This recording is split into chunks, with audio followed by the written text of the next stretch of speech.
their lifetime, their earnings, into making a difference, to serve others, and to make our world into a better place.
Good morning and welcome to WishwaTalks. My name is Trishant and I'll be the host for today. Thank you all for attending today's event. For those of you who have attended a WishwaTalk before, a warm welcome back. And for those of you who are joining us for the first time, here's a little bit about us. WishwaTalks is a space to expand the horizons of your mind. Every webinar, we call experts from different domains to discuss and examine opinions, issues, problems, and perspectives.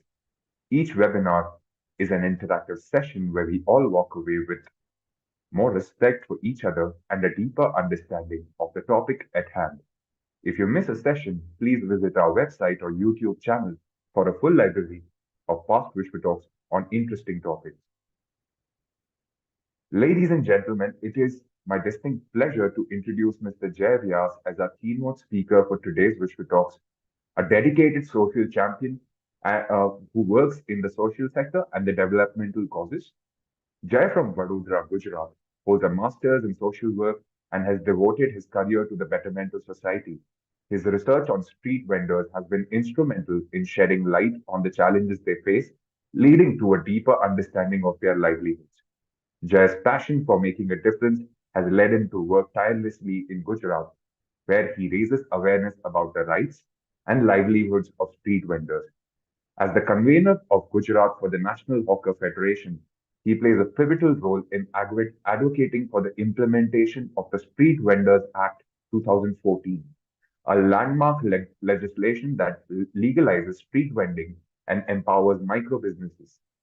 Today, we have the privilege of delving into the fascinating world of micro businesses with Jay Vyas as our guide. His expertise and dedication are sure to inspire and enlighten us all. Before we get started, I would like to inform our audience that our speaker will be taking questions after the main talk. So please leave your questions in the chat or use the raise hand tool, and we will allow you to ask your questions in person. I request everyone to turn on your webcam for the interaction part of the webinar. Now, without further ado, I invite our speaker to begin today's Vishwa Talk. Good morning, Jeff. Uh, just a second, you're on mute. Yes, Yeah, you're thank on. you. Good morning, everyone. Okay, so um, I'm Jay and I live in Baroda, Gujarat. And I started my journey with street vendors when I actually started having chai at the on the footpath side, and we all would just that's how we are always introduced to different things. So one thing before starting the session is I would love for all of you to just share your experience of street vending or what you think. Anything that your opinion would be, just share in the chat for us to know. It's just an initial feedback for me, like what you think currently, and then later after the talk, if any change is coming on in our mindset, or you see it even better now, or anything, I would be able to tell if you send that information right now.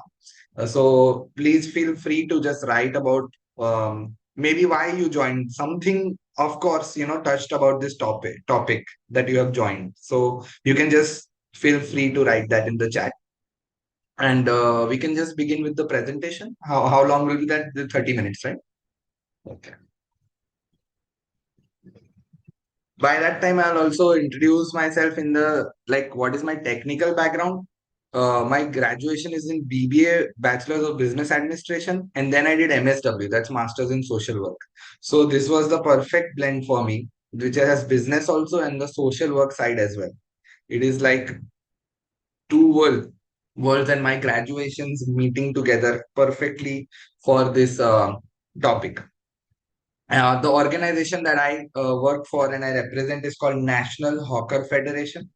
It is a nationwide federation of unions. We'll come to that. Um, that is it. We are the nationwide federation of unions. And do you have the next line under it, or you don't have that? Okay. But we have, yeah, that's it. We are in all the states. We are in 28 states. We are a big federation of 1300 plus unions. I've written plus because we are always changing every day. So we can't give the exact number there, but right now we are 1300 plus, and 11 central trade unions, which is like other trade unions who are also operating nationally or centrally or regionally, like Western region or Central region. So that's about National Hawkers Federation, which works for the rights and livelihood of street vendors. And I am in that organization, the convener, the sort of coordinator for Gujarat state. Yeah, please next time. That's who we are. So what we do is we advocate for the rights of livelihood, as I said, of street vendors. And now that we have an act which has come after a long 50 years movement uh, from other people, my seniors. If we have a chance, maybe we'll do that story on Vishwa Talks as well. How did the law come? But which is a fascinating 50-year-old movement. It took 50 years to bring this act where it recognizes street vendors as legal. So now street vendors after this act are considered legal. And the full name of the act is actually Street Vendors Act 2014. And then in the bracket it says right to livelihood, protection of livelihood, and regulation.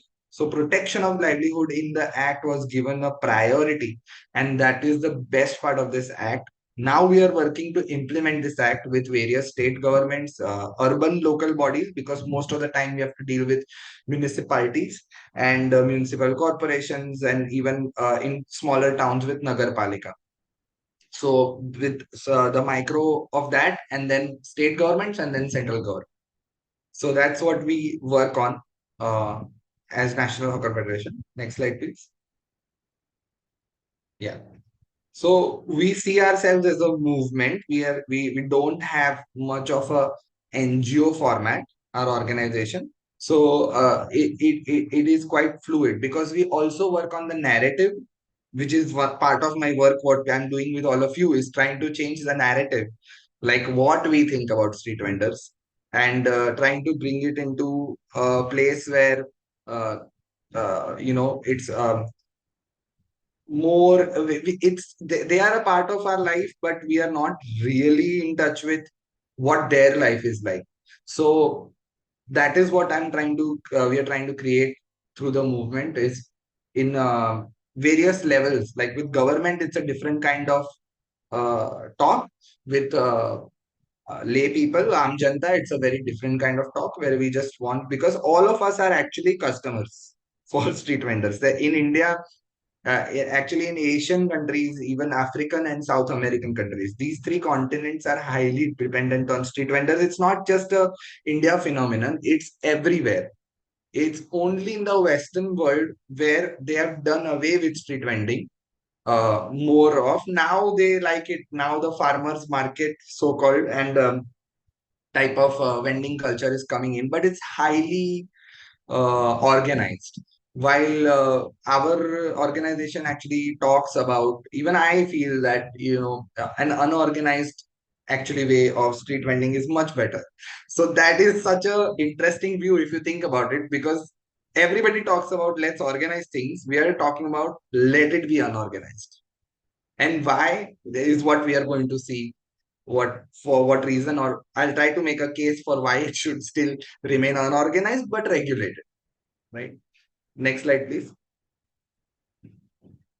So they are such an everyday part of our city life, right? This is a city phenomena. It's an urban phenomena. Though rural street vendors are also there. And in India, we also have a special category, which is railway street vendors. So that is also there. We might have even taken them for granted, right? Uh, might not have. A lot of us might even connect to them. Except maybe when we blame for, this is a general thing, that they are encroaching streets. They are reason for unclean places. They are reason for traffic. This kind of attitude is prevalent in our society. So that's a background where we keep seeing constantly the state. I mean, by state I mean the government. The government state constantly keeps evicting the street vendors, taking away their saman, taking away their goods, and confiscating it, sometimes beating them, sometimes throwing their goods away. Uh, जो भी उनका लारी होता है, the lari that they have, a vending cart, or because there are types of street vendors. Also, there are stationary street vendors, there are mobile street vendors, and there's a huge category in that definition is quite wide. So in that category, there are many kinds of things that the vendors have to face, especially from the state government, state and the police also sometimes have a issue with them. There is hafta baji, which all of us know in India, which is like collecting some money from people to some kind of an extortion thing. So that all is prevalent, amidst which this law has come, and now this law has to undo all of these things, which is what we are working for. Next slide, please. Yeah. So that's why we become the extension and voice for street vendors. People like me who are not street vendors. Most of our organization actually is made of street vendors. There are very few people like me who are not street vendors. We are completely a democratic setup of street vendors because these are street vending unions that are with us. So we help people make those unions wherever generally it starts with somebody having some place having an issue where they are being evicted and we are called. Then we go there. Uh, we help them out because they have rights. They don't know the law that they have rights and they actually are legally valid. Most of the times in Gujarat, the scene is they have licenses. They are still being evicted. They have the license and the right legally to stand there, but they are still evicted. They're and that eviction is quite it's unceremonious. It's very rude. There is no notice. Most of the time, 99% of the times, there is never a notice because the attitude is such that people, the government especially thinks that the street vendors, the people in the government think that the street vendors are, you know, some kind of a separate class of people who may not need the like they're not equal to us, that kind of a feeling, right? A superiority feeling from the state as well as their own customers still exists, that every day we buy from them, but if they're still lower in the food chain from us in the social order of things, so that really hurts even street vendors own identity, which is one of the core things we work on with street vendors. We work on their own identity. It's so important what you think about yourself. Now imagine, this is the very very core part of my talk with you, is as a street vendor feeling illegal as a person. Like what you do is illegal, but you have to do it because it puts food on the plate. And you have no place. You just come on the road somewhere where you could socially sort of organize it, pay whoever needs to be paid money so that you can stand there, you can sit there, put a blanket or stand and vend and sell something so that you can have food on the table, sustenance of your own. So we always say, why do people street vend? How do these people come on the road? It is an outcome of unemployment. And therefore, you will see that more in developing countries or underdeveloped countries, that this is the natural outcome if there is less employment. And that is the whole science of it. Because if this is not there, in India, say, like you'll just, the last option for a person is to come on the street and sell bananas. Why do somebody does that? Is clearly because they don't have any kind of other job. And if you talk to them and when we do case studies, which we have done from 30 years, you can clearly see a narrative of, I had no option, I had to do this. That's when they first started. But they are so enterprising that they find the finance for it. They find the where to buy the goods and how to sell it, where the market is, where the need is, where the demand is.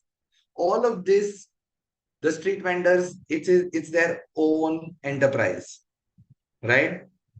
Uh, no, the beggars are not included in the thing. But we'll take that later. Sorry, I started reading the question, but yeah, I'll address that.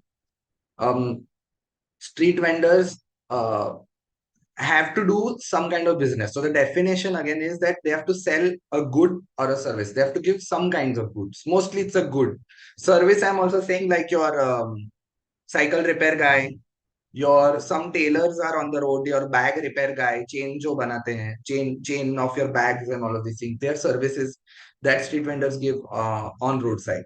So that is there. Um, I was talking about how I do people come to vent. So when there is some kind of a poverty level, people automatically come to street vending because that is the last option. Otherwise, they will have to either become criminals or very seriously, the other option is suicide. This is what people tell us, that either we can die or we'll have to become criminals or we'll have to come on the road and sell something. That is how most people have started street vending. And therefore, we want to voice their concerns and who these people are. And you'll be surprised what a amazing, wonderful system people have created from their problems. Instead of being a negative idea, they are an extremely positive force, and we're going to see the numbers as we go forward. Next slide, please. So I asked you in the start, what is your experience of and views of street vendors, which you please write in the chat. Continue doing that. This is just a request again. What do you think? From whatever I said, what do you think? What have you known? You must have talked to some street vendors when you're in your interaction. So what do you think about street vendors, or some vendor that you are in touch with or have a good relationship with or bad experiences with? Then you please write that. And what is your idea of street vending? Next slide, please. Yeah. So we are taking a stand that the street vendors are actually a quintessential part of this Indian economy. I'm going to talk about India, but this actually applies to the world as well. But in India, we have done research on it and we have data on these things, which is primarily 3, 4 organizations, including ours, that is National Hawkers Federation.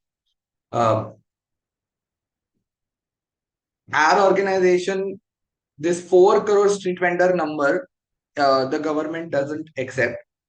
Since 2001, government has been saying there are 1 crore members, even 1 crore street vendors. Even today, the government is saying there are 1 crore street vendors. But that's not true. I can give you citations for these things. Later on, I can share that with Vishwa, and you can WishwaTalks, and you can take that citations. The calculation of 4 crore street vendors comes from the urban street vendors plus the rural and the highway street vendors plus the railway street vendors. So the railway street vendors are around like 80 lakh. Then 1.5-ish crore are in rural and highways, and 2 crore are in the urban areas. So that is our calculation estimates from various researches from various people in particular areas. Ironically, in one place, the official numbers of our government doesn't accept 1 crore street vendors, but in the law, they themselves have given 2.5% of the population. So 2.5% of urban population in itself is above 2 crores. So that is already a difference in numbers. But why do we have street vending and why should we support it? Yes, they do pay taxes. That is a huge, also a number. Urban poverty alleviation is that this has been accepted by United Nations. This has been accepted by every possible nation, that street vending actually reduces poverty. It is a genuine way where people can actually do an enterprise and solve their financial issues. Imagine from this vending, you can see around yourself how many families are, are able to send their children to school, are able to afford healthcare. They still go to civil hospital, but they have some money to deal with it. So in India, according to the census, one family average is 4.9 people. We've rounded off to 5. So 20 crore people at least have their daily sustenance based on street vending income. That's a huge number, because we are around 140 crore people, approaching 150 crore.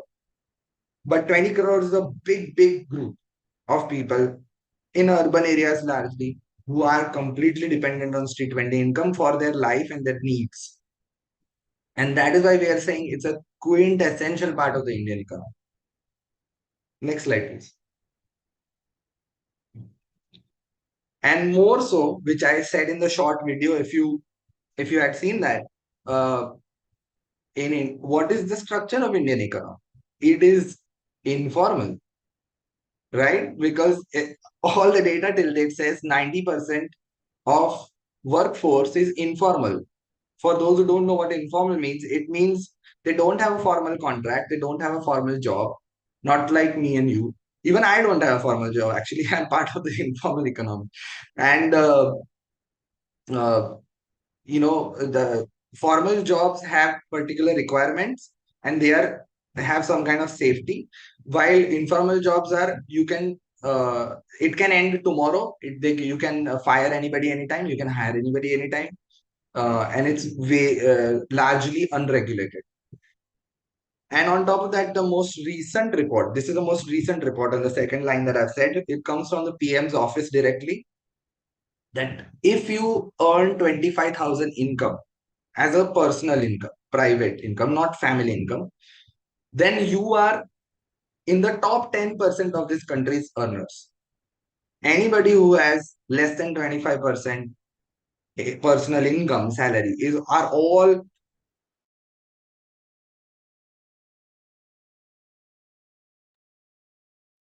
Just a second, Jay. Your next talk. Yeah. Can you please check your connection? Team, did this get stuck? Yeah, you're. Is it okay now?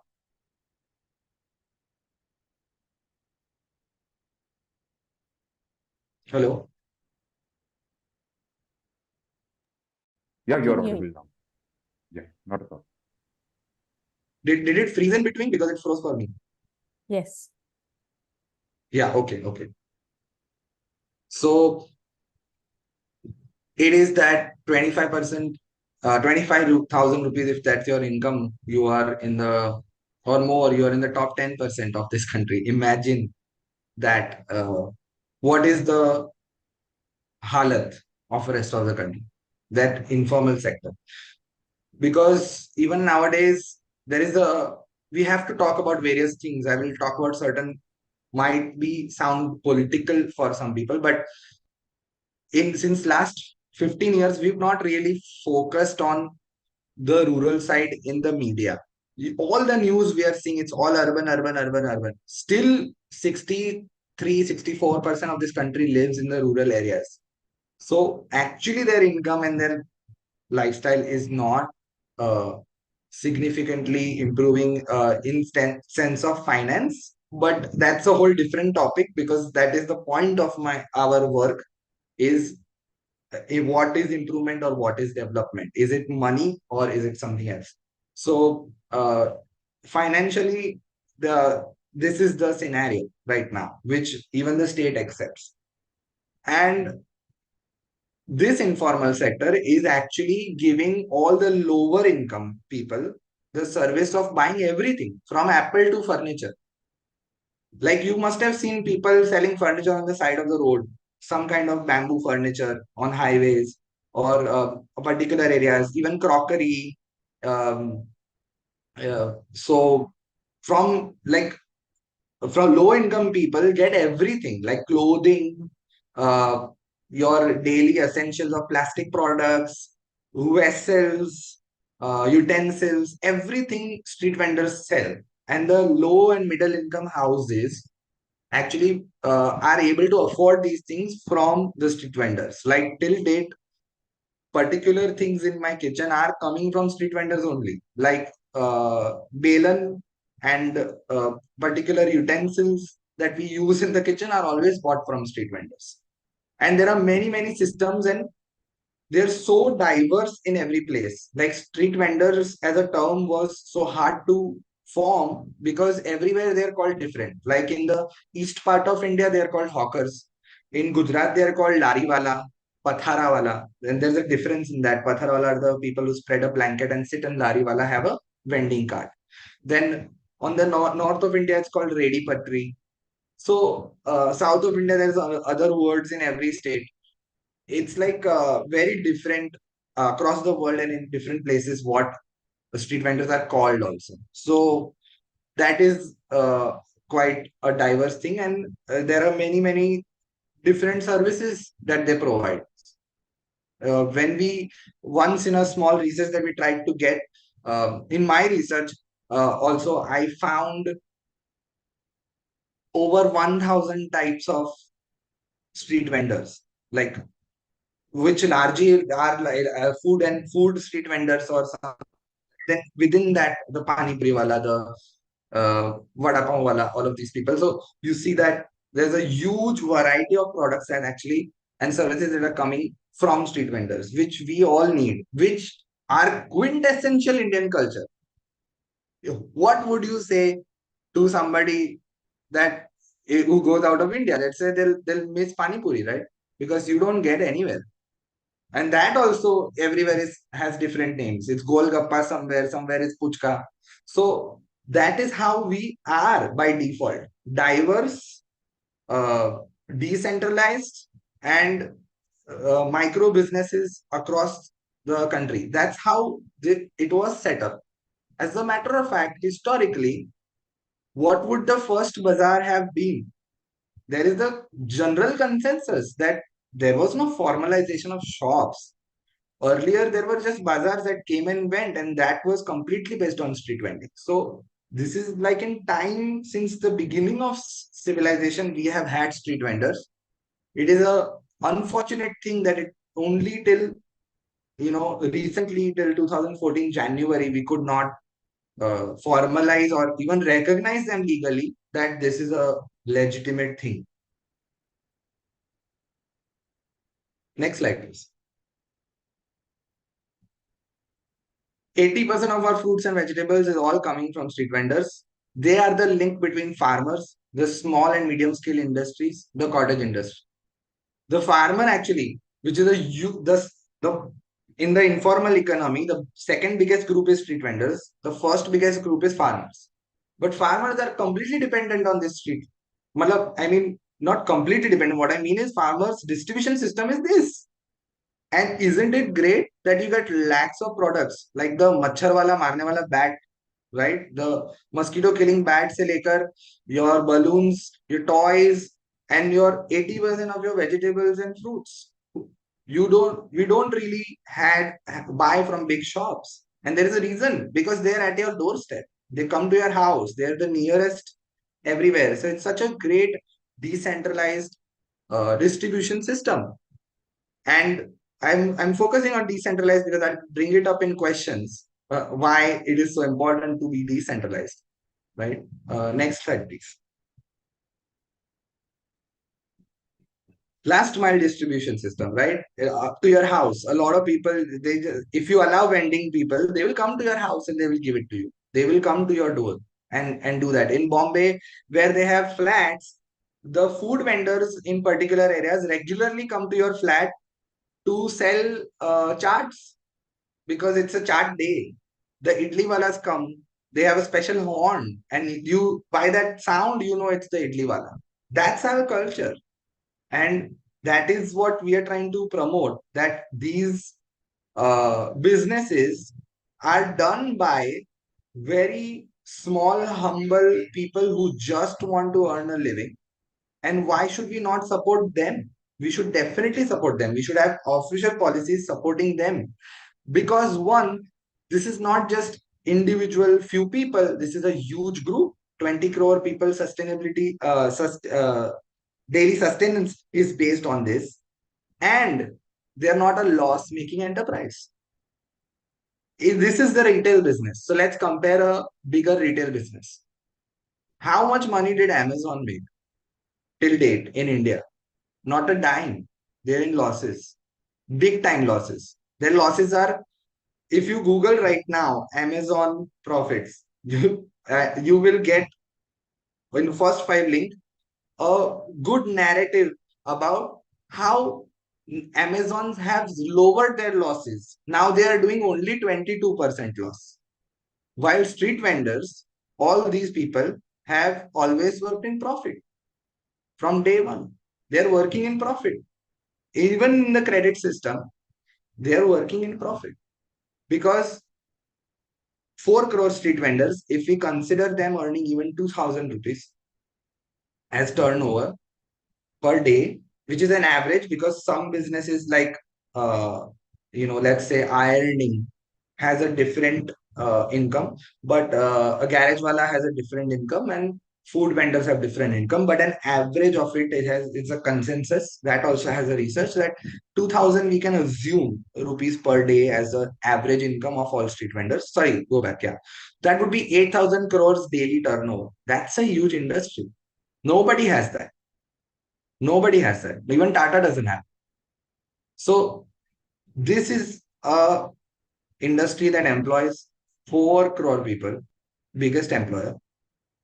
20 crore people dependent on it, completely works in profit, very less loss, and loss is very quickly absorbed. What a wonderful sustainable business. Plus, sustainable in financial terms, sustainable in environment terms.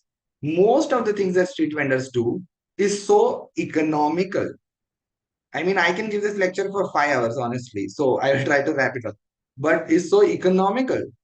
They use less water, they use less fuel, the delivery systems are used on labor, uh, that they are very green. They use minimum energy to do whatever they do to put all their services.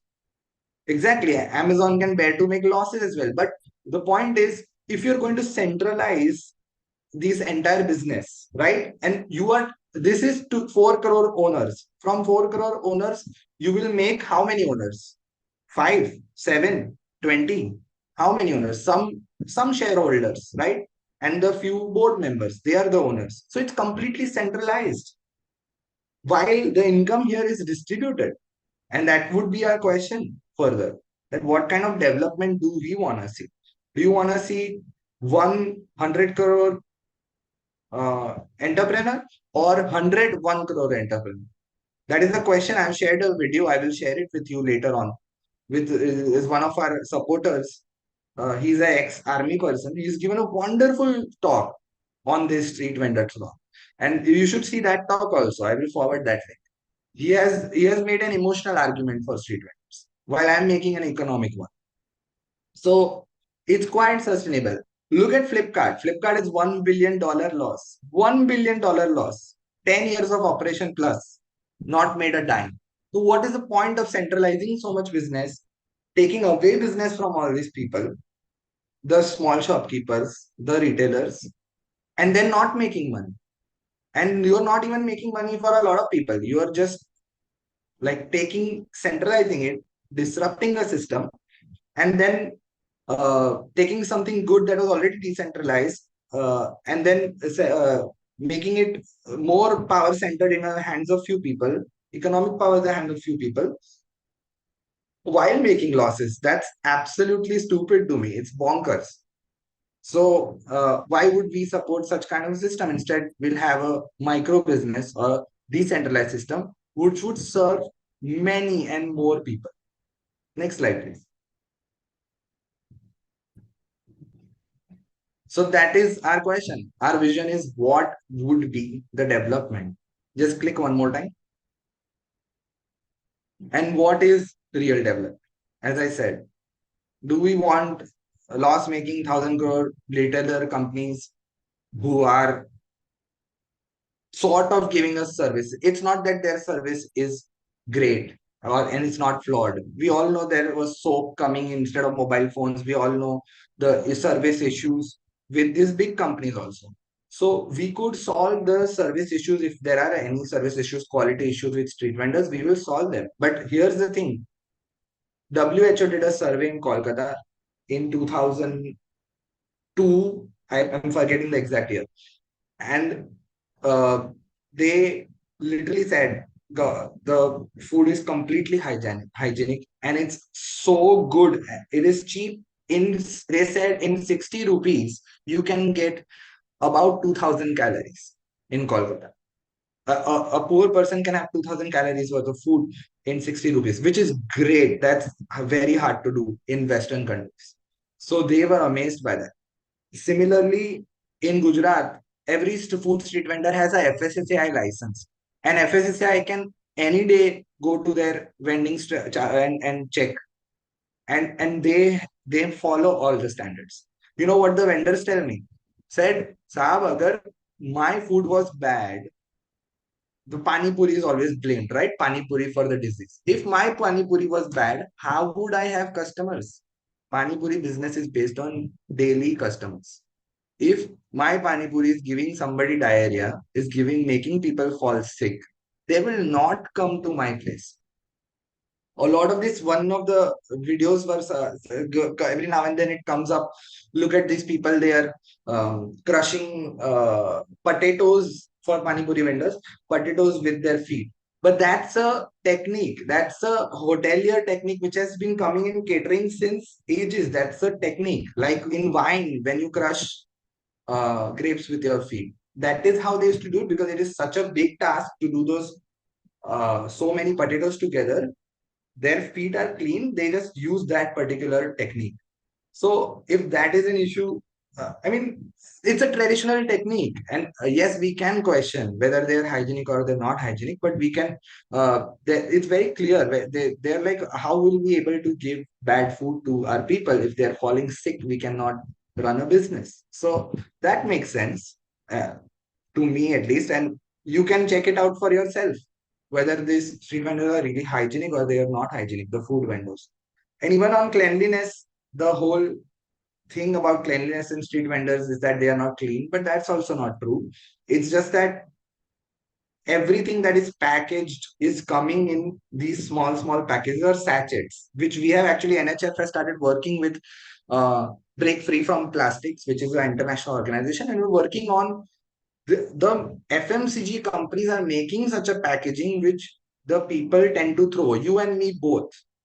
It's not a vendor's issue. It's a overall issue of production of such sachets which are completely unsustainable, which we have to just burn later on, which has no other use. They're single-use sachets, and then we are blaming the street vendors for littering. But it's not really something that they can control.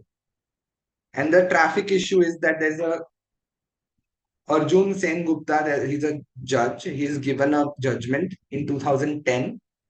That too I can share, in which this issue was brought up, that does traffic and street vendors have a thing? Uh, uh, oh, wonderful. Wow, we have somebody from FSSAI. We would love to hear you out. Uh, traffic and street vendors, is that traffic is happening. This is the official judgment after analysis. Traffic is happening because the roads were planned for X amount of vehicles, and due to the boom of the auto industry, now we have so much more vehicles than we had ever expected, and that is why we have traffic and we cannot manage it. It is not because of street vendors, it is not because of other issues. They are purely town vending, urban town planning failures. This is what the judgment says, which has never been challenged, which has always been accepted. It's widely accepted in architecture community as well, that the traffic issue is a issue of number of vehicles versus space. And street vendors actually have nothing to do, but because they are on the roadside, they're blamed for parking, for etc., for other people's behavior, or for even accidents. Just imagine your banana seller, your fruit vendor, your juice guy standing on the side of the road. Somebody crashes their car, but the vendor is blamed for it. This is a real thing that has happened to us. We handle those cases on a daily basis. Every time there's an accident, the first thing that comes from urban local bodies that street vendors hata do, remove them, evict them. So this is the kind of force that we're trying to find. I hope that from whatever small presentation I've given, you can see the potential of street vendors, and plus they actually are a paying force. They pay all the GST taxes. Okay, and GST collection last year, 60% of the GST collection total last year was done by the poor 50% of our country. 64% of total GST was given by the poorest. Rest of the top 10% paid less than 1% of GST. Indirect taxes, that's a whole taxation issue. We can take it up with accounting. Is mostly paid by Aam Janta, the middle and the lower classes and the poor classes. And we're paying that big tax, which is right now 18% on, if you have a bath, it's 18% because sabun, shampoo, everything 18%. If you brush your teeth, it's 18%. So that's a tax we are, everybody is paying, including street vendors. And then they are also paying a vending fee. And haftas and the illegal black money, put it aside, whatever they're paying to the police and the other municipality authorities. But officially, on an average, they pay 300 to 500 rupees, except West Bengal. Everywhere there's a very high rate. And very recently in Kolkata, we've succeeded with the government to reduce that to just 100 rupees or 150 rupees. But they are paying more than shopkeepers pay. In Bombay, where I live, there's the act that applies to shopkeepers, Bombay Shops and Establishment Act, and shopkeepers pay less than 2,000 rupees a year as maintenance, while street vendors pay at least 500 rupees a month. And that, let me give you an example of Baroda. My city accepts 11,000 street vendors, so there are more. If 11,000 people are paying you an average 500, which is the rate here, it is more also in some places, but average is 500, which they accept, municipality accepts. It is 6 crore rupees every year. 6 crore rupees in municipalities' revenue. The street vendors are giving. That's the reality today. So that's just one small town like mine, right? So in a city like Bombay, Bangalore, it's insane the amount of money that they are actually giving to the city. But the city does nothing in return, no services. So we're trying to implement the Street Vendors Act. There's a lot of good things in the Street Vendors Act, which I'll take up in the questions. I'll end my talk here and we'll just open up. I said too much, sorry for that. But there's a lot of dynamics still we have to explore, which cannot be done in one lecture, but we'll try to cover whatever your curiosities are. So thank you so much for listening to me, and thank you so much for showing up on your Saturday.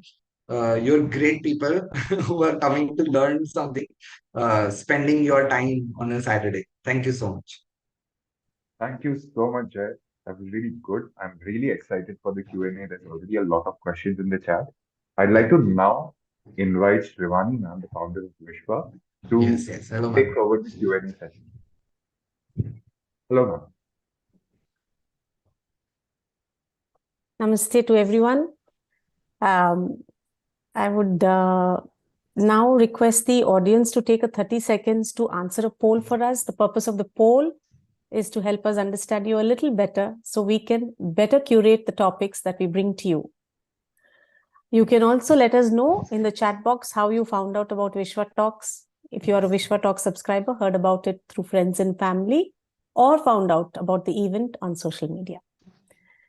Now, I would first like to express my gratitude to everyone who has joined us today with their presence, and I hope it will be a good interactive session.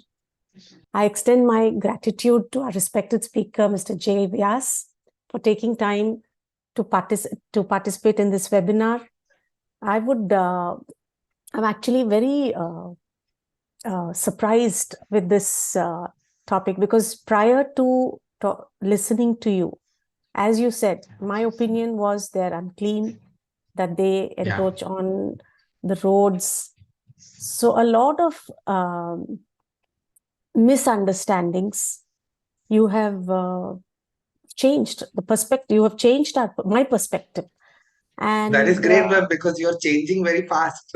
Just one talk is changing your mind. We just want to open a conversation, but thank you so much for saying that. Yeah. And your talk has made me present to the importance of street vendors, why we need them in India, why we need to stop supporting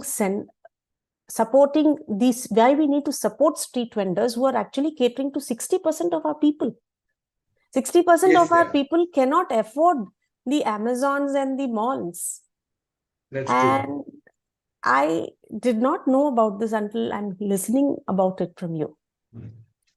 And there are a whole lot of questions that I am coming up with, but first I'll ask someone to unmute and ask the question. Mr. Sumit Ghosh, please.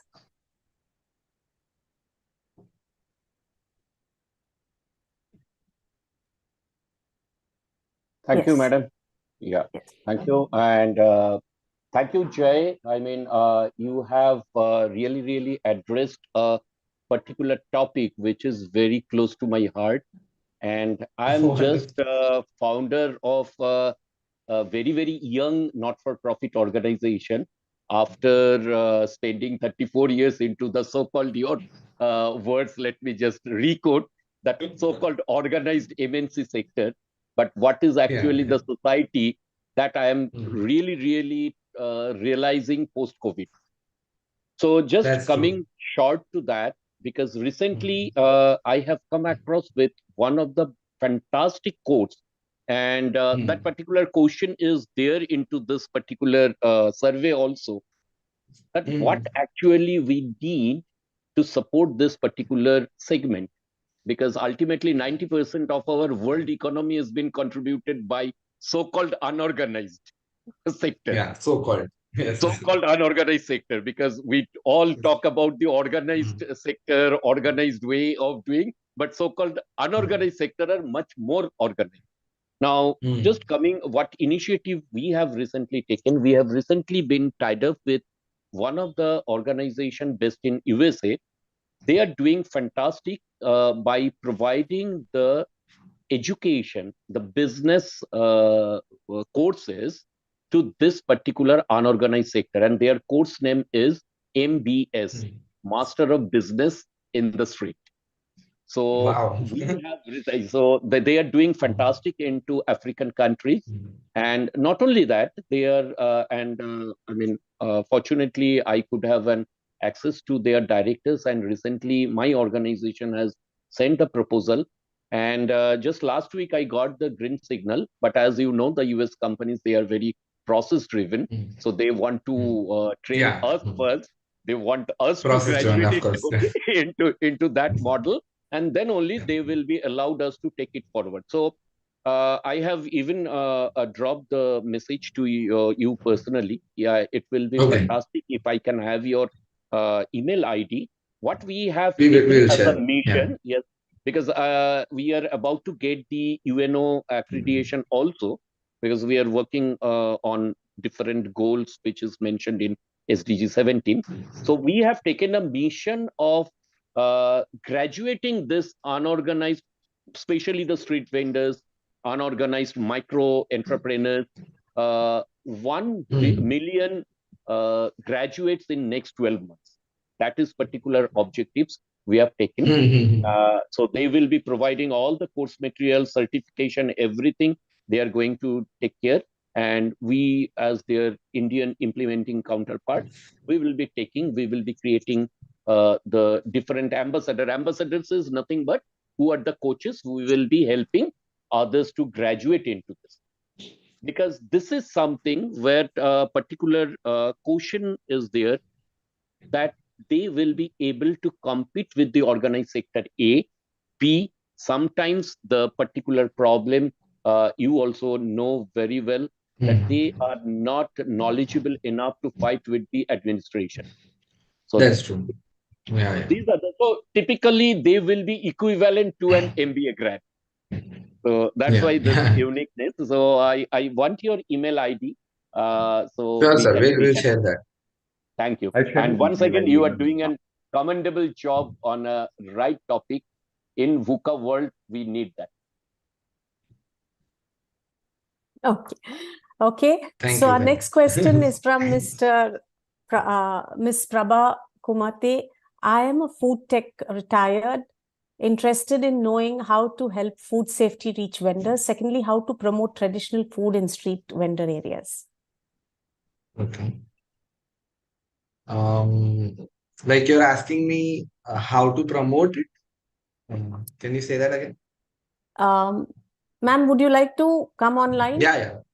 I'm a food tech retired, interested in knowing how Okay. to help food safety reach vendors. So is there a Food safety. regulation Okay. on, you said there was a food regulation, safety FSSAI regulation. helps. Yes. FSSAI, if they're maintaining everybody's food safety, so it's we don't need to go to any other organization. Well, maybe, ma'am, as a suggestion, as you asked, maybe depends on how people respond in your local realities. So that really is very different everywhere. But if FSSI is open to it, you can start doing trainings with them with street vendors. Is FSSA And across the country or just in Gujarat?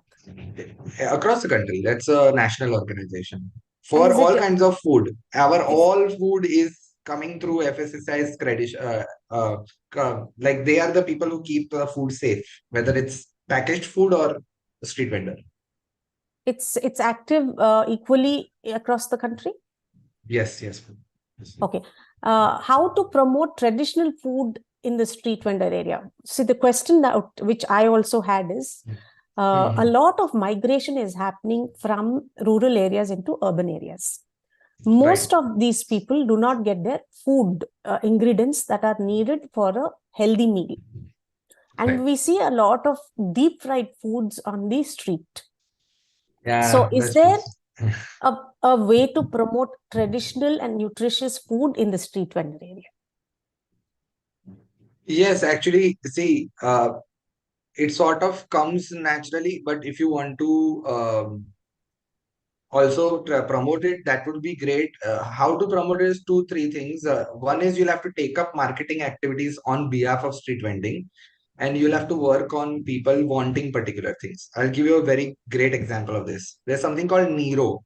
Nero is this something, a plant-based thing, which if you get it early in the morning from that tree, and it is very good. It's a high electrolyte drink, but you have to drink it in the morning. If you keep it till afternoon, study, it becomes alcohol, it ferments. So Nero in my area is coming, this street vendor near my garden area comes every morning because the walking people are the healthy awareness people. And he started a Nero thing and it's been going on for 11 years. Wow. And we are getting Nero right here. So nobody had heard of Nero. भूल गए थे It's लोग. called People had Neera. forgotten. हाँ नीरा Hello. there हमारे वहाँ It's Gujarati called में Nero. Neera and it is tapped from the palm Yeah. tree. Palm tree, yes, correct. So that came, so such a traditional thing. Now it's easily accessible every morning, especially in the winters. It's like high selling item. Then similarly, breakfast, healthy breakfast for hostel going bachelor people, which I have personally experienced, right? Is unavailable. As ma'am said, it's deep fried. It's fried thing. Then you have to identify the areas. Okay, where are these people who want a healthy breakfast? Then we have parathas. There we have idlis and sambars and all of these available there. So we can then have vendors come up there doing these things at the area where we have recognized where there is demand. So it's some kind of market research wherever there is void and we feel okay, we need to fill this space. And the third one is you can help them by microfinancing. Now government scheme exists from COVID time. PM Swanidhi scheme exists. But the problem there is that a vending cannot start from PM Swanidhi scheme. A existing vendor can get PM Swanidhi. So then in that case, you'll have to do the micro credit or micro thing from the government or somebody who gives them formal sort of credit to start their vending. That we can do. Okay. Since we're running out on time, in the next 5 minutes, I'll give a little introduction on Vishwa, and then we will move on to the question and answer session in another 5 minutes. So I would like to tell you a little bit about Vishwa. Vishwa is a platform for change makers and social champions. It's a crowdsourcing platform. It is working towards bringing in social change, social awareness into our place. So each of you, if you feel that there is a certain topic that awareness needs to be brought into, please share it in our chat box. WishwaTalks is also being done for young students and juniors and youth. In fact, we have done one talk in a school where we asked them to speak about Telugu personalities. And it's a very sorry state that the only people that they know is a Gandhi and an Ambedkar. They do not know, although they come from Telangana, not a single Telugu personality. So what we had done is we had broken we ensured that every student participates in the school. We said become teams, because team working is the future. And 10 people got together and they spoke about a Telugu personality, and with this we were able to bring in awareness about our culture, about our identity, about our people who have probably contributed for generations. So my request to each of you is, for those of you who know schools and colleges, please request them to register on our platform for WishwaTalks Youth and Junior. We would like to bring about awareness talks to all this. When my son used to study in Rishi Valley, every month eminent people would come and talk. Now Vishwa wants to make this available to every government school, every government college, every school where the underprivileged are there, so that they get a vision and an inspiration, a motivation to see what else is there in the world around them. So please do share, because this is more of a word of mouth organization. So my request to you all is that. Then the next thing we're doing is we're doing something called Vishwa Materials. In Vishwa Materials, every Diwali and Ugadi, we are in Hyderabad. This is specifically to Hyderabad. We are collecting material because it is our culture every Diwali to clean up our homes. And I want to revive that habit in our country. And this is collected, and there are around 150 slums in Hyderabad. In the last event we did, we were able to contribute to 3 slums. This time I want Hyderabadis to contribute such that at least 10 slums get this material. See, what happens when you're doing this is, not only is your house getting cleaned, you are getting clutter free, your mind space, your space in your homes are getting clearer. But they were young kids, most of these slums have 10th class, 12th class, degree pass students. They came up and they told me that one whole years of clothes have been taken care of. They don't have to set aside money for clothes. And even if you have computers, so Vishwa is doing computer courses in the slums, where we are getting them prepared to be ready for jobs, because these kids don't know how to send a mail, don't know how to use an Excel sheet or a doc. They don't know what are the different platforms available. So my request is, since WishwaTalks, most of the participants of WishwaTalks know about WishwaTalks. If anybody has, even if it's a spoiled computer at your home, please donate it to us. We will upgrade it. And, one computer can actually get one child a job. I remember we are doing in one of the villages around Hyderabad, which is within the city limits. And this lady said she has a mother to take care. She's lost her husband. She's got a child and she wants to work. And she has joined this program. But if you can supply a computer to us, we can give them more time to practice. Next, I'll go into the upcoming talks that we have. In the interest of time, we have Dr. Anjani Lukonda, whose designation is a palliative care physician at Sparsh Hospice. He's going to talk on 11th November 2023 at 11 a.m. Please, yeah. The next talk is by Manideep K. This is on the importance of outdoor activities, adventure sports and games. He's from the Adventure Club, Hyderabad, and it's on 18th November 2023, 11 a.m. I also request the participants, if you know anybody who can talk about electioneering, about the conduct, about the responsibilities of the citizens while electing, because elections are coming up, please do share with us about the speakers who could share their viewpoint across the country. I will go on to my next question now, as the time is up. Mr. Shmel, please unmute yourself and ask. You hear me? Yes, yes. Okay. We hope everything is fine out there. Firstly, a very interesting and amazing presentation. I personally go to buy street vendors. I live in city of I live in city of Beersheba in Israel, and I go all time to market of my city and buying in food shops of domestic Arabs. and I think these two type of street vendor. And I want to ask you a question. How, according to you, the model of street vendors can support improvement social well-being of poor and low-income groups of population? Sure. Thank you. I mean, they are street vendors in all our cultures are already actually doing that. Like even in your country, isn't the cultural food sold by street vendors? Like they are really the social. They are the cultural identity. They are the identity.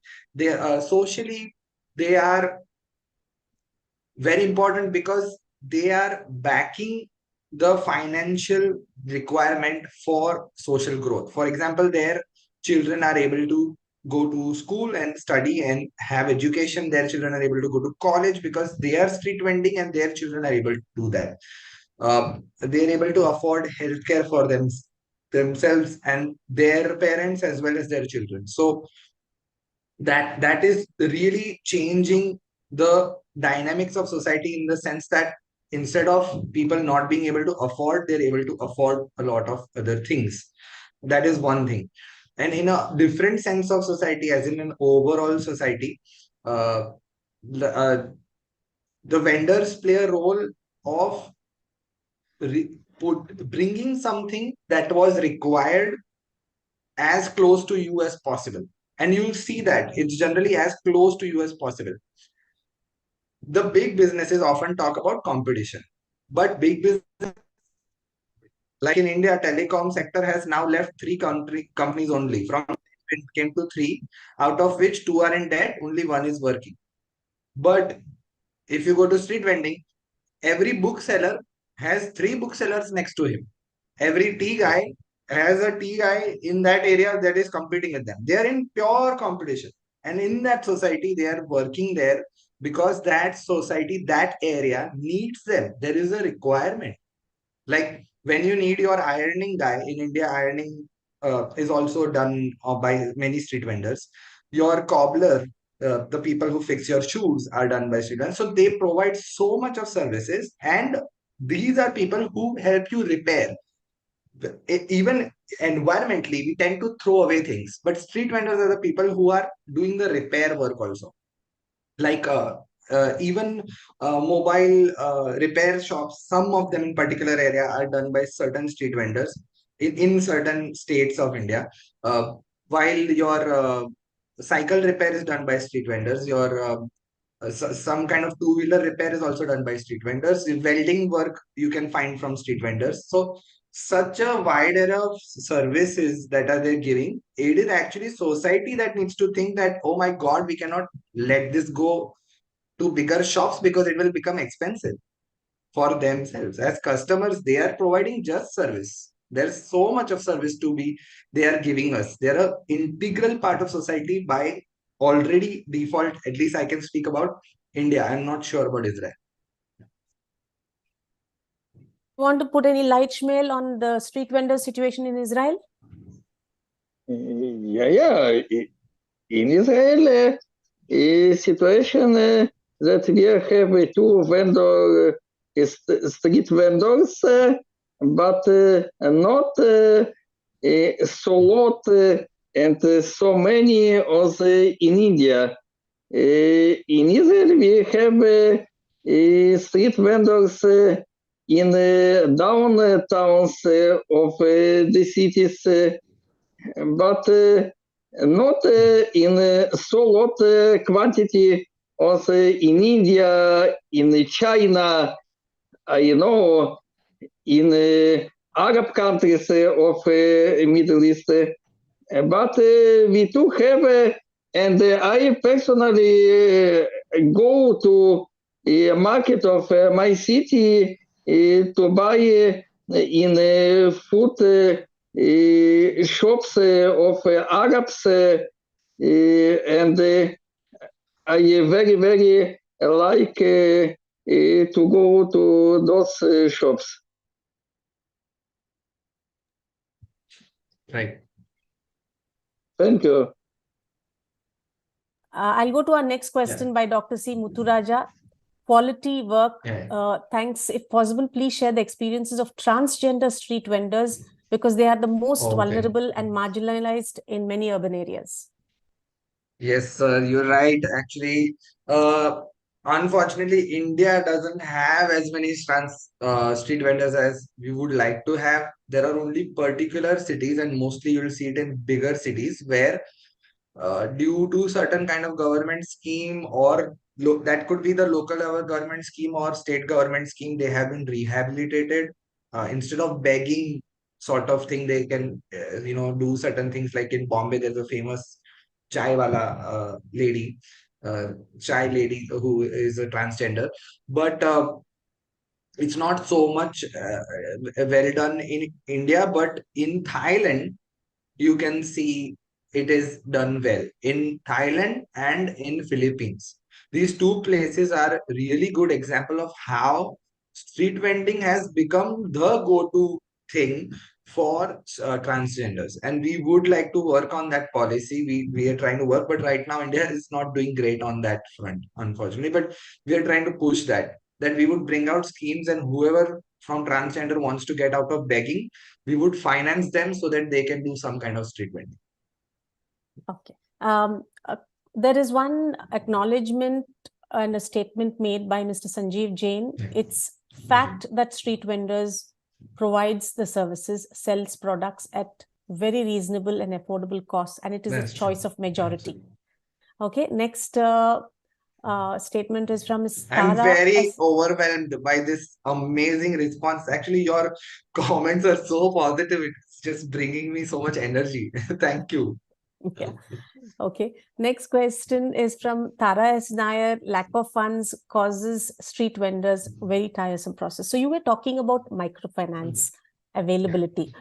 Could you share with the with WishwaTalk so that we can share with all our participants which are these microfinances companies which actually fund these street vendors? Okay, first of all, you can find it from government. You have to contact your state department of small and medium scale industry, MSMs. So that department also, even though technically in India it is governed by Urban Affairs, Housing and Urban Affairs Ministry, there is a separate ministry for small and medium scale industry, but they also give out loan for these businesses, and you get that. That is easy to get for a first time vendor. If you are already vending, then you can go for PM Swanidhi Yojana, which will give you credit starting from 10,000 rupees. And then you can, we want them to get formal credit. There is a huge issue of informal credit, which is absolutely loan sharks giving out. That's a culture in India, which is in certain areas we call them saukars. They give loans at exorbitant interest rates because vendors cannot access formal finance from banks because banks won't give them loans because they don't have collateral. So there are these schemes for them, the PM Swanidhi and the small and medium scale industry, and other companies are very individual. It depends on product to product. Project to project. Like some company says for 3 years we will do this. Some company says for 5 years we'll do this. So it keeps comes and goes. So that information is kind of dynamic. I cannot give you one company that is regularly doing it, but we can sort of. The great part of again this is that fund is not a lot. 1 lakh rupees for a street vendor is a huge sum. So it is very easy to even do crowdfunding in your personal circle to finance one street vendor. That's very possible. You said PM Swayam Nidhi. Am I right? Swanidhi, yeah. PM Swanidhi. Swanidhi. I'll write that. Yeah. Okay. Now, why is it that politicians do not let microfinancing succeed in certain states? Because by not allowing microfinance succeed in certain states, what they were getting for 12% and 13% now goes into 40%, 50%, 100%.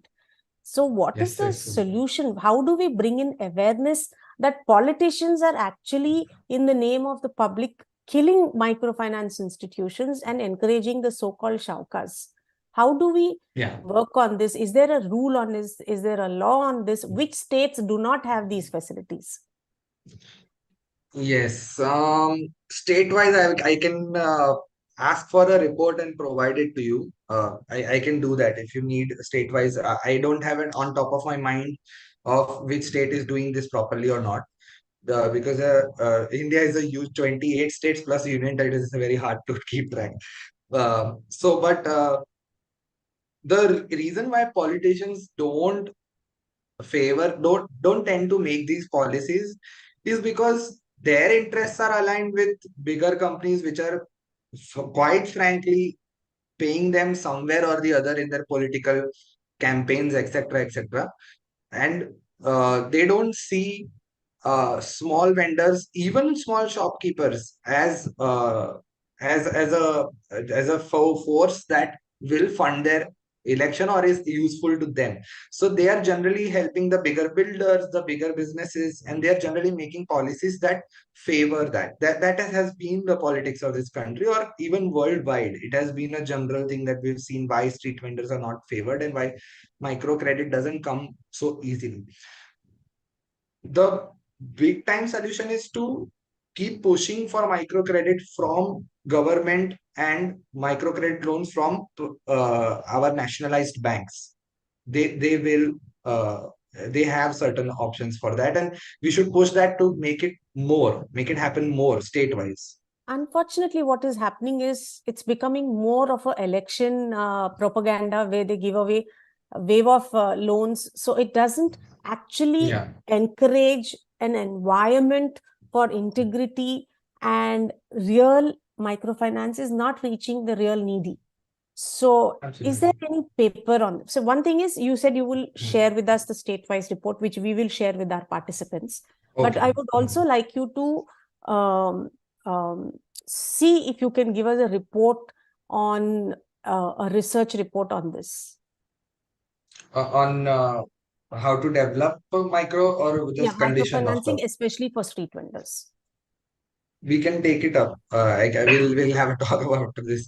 We might assign some resources to do that, and we can see if we can find something on that because for sure. But you were microfinance will actually change the whole picture. I feel that's true, man.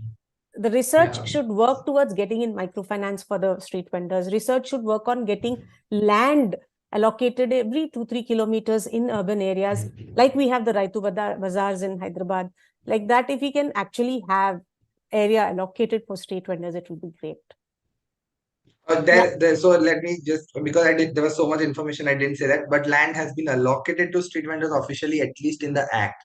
2.5% of the urban land in any city that is public land is assigned to street vendors. And which therefore, act is this? The Street Vendors Act 2014. Okay. Yeah. Okay. So our next question is from Mr. Chandan Pandey. Yes, sir. Please unmute yourself. Yeah. Thank you, Jay, and thank you, WishwaTalks, for such a wonderful topic. And this is most neglected topic, I can say. And thank you very much for bringing this into mainstream. And there are very strong and very good discussions around. I worked for a street vendor in Vrindavan when I was posted as Assistant Commissioner in Food and Drug Administration there.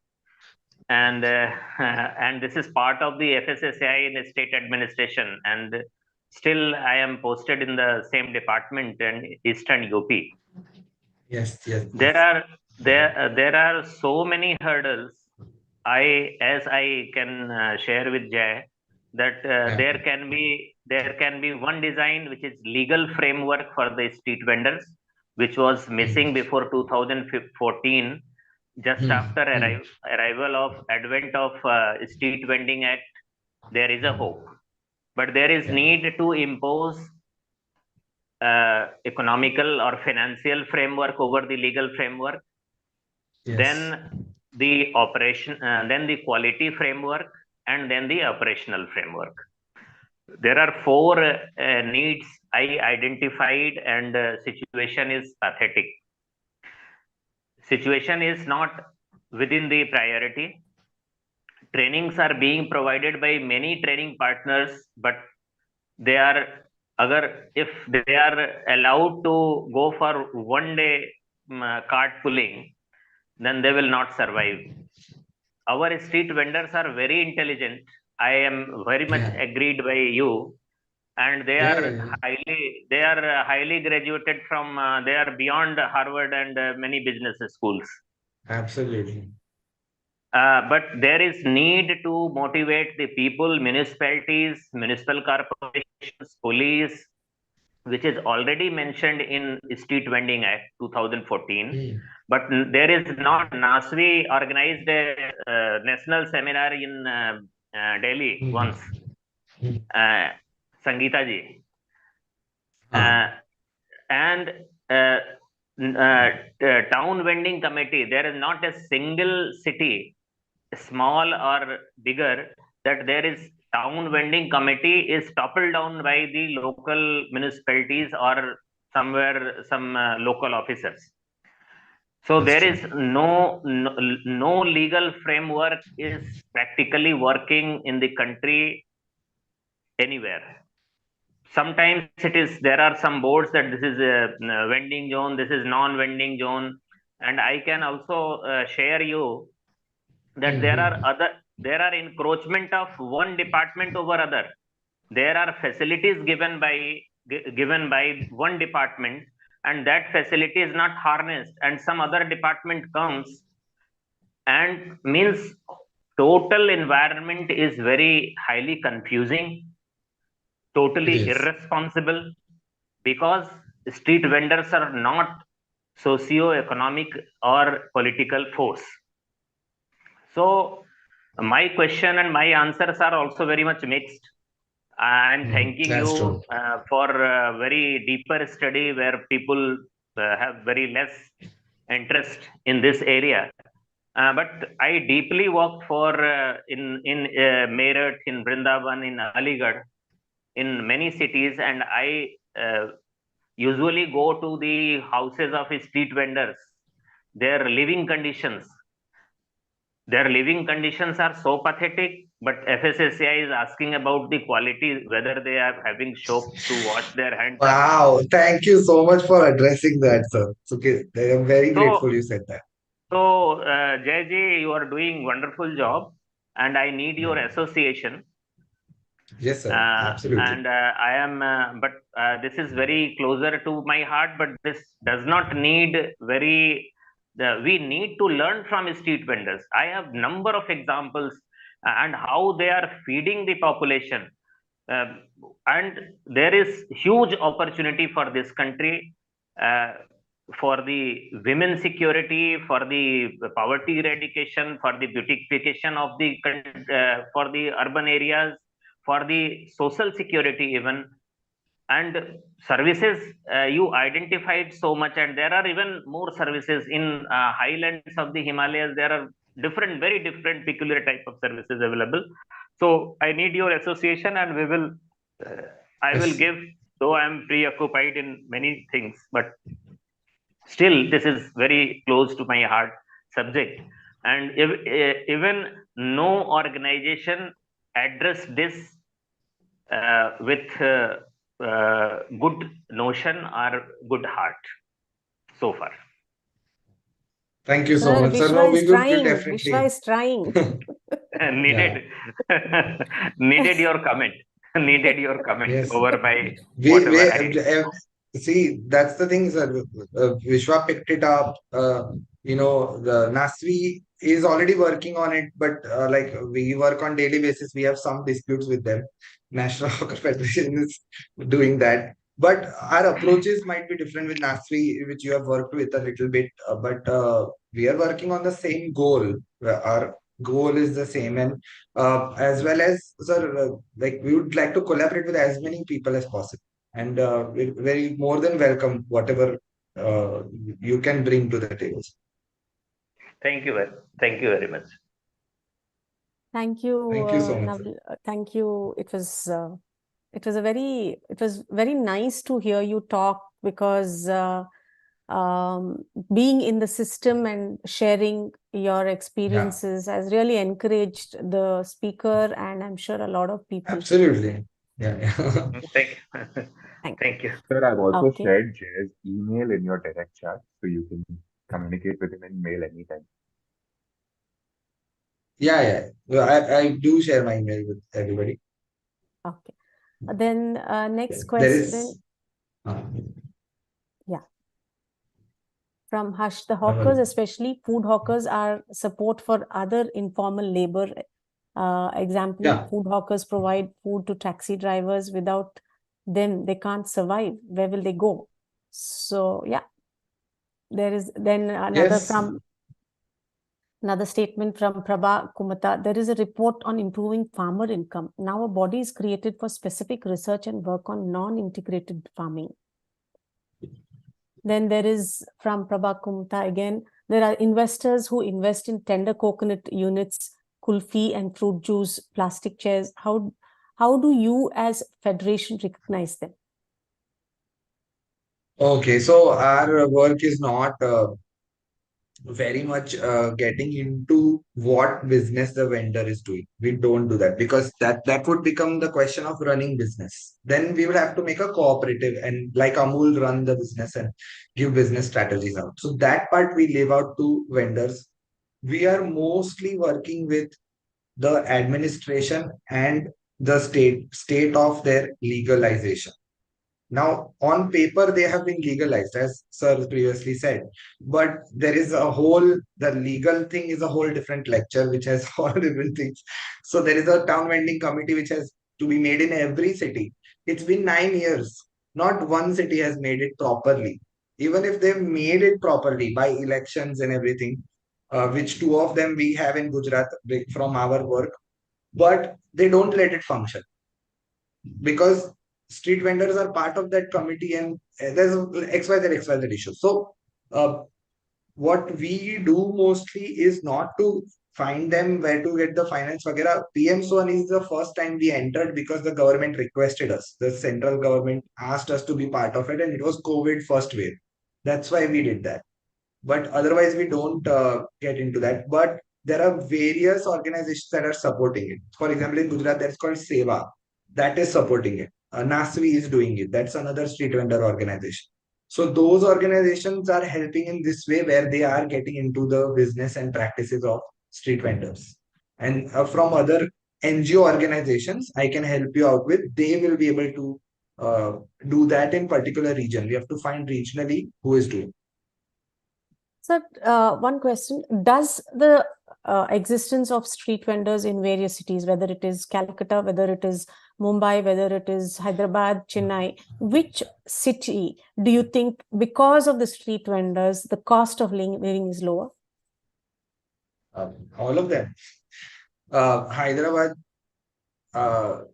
food is so famous. Street when tourists come for food, right? And Hyderabad street vending food is amazing, isn't it? Like, where else would you get that food in that price? You wouldn't get that price. Plus,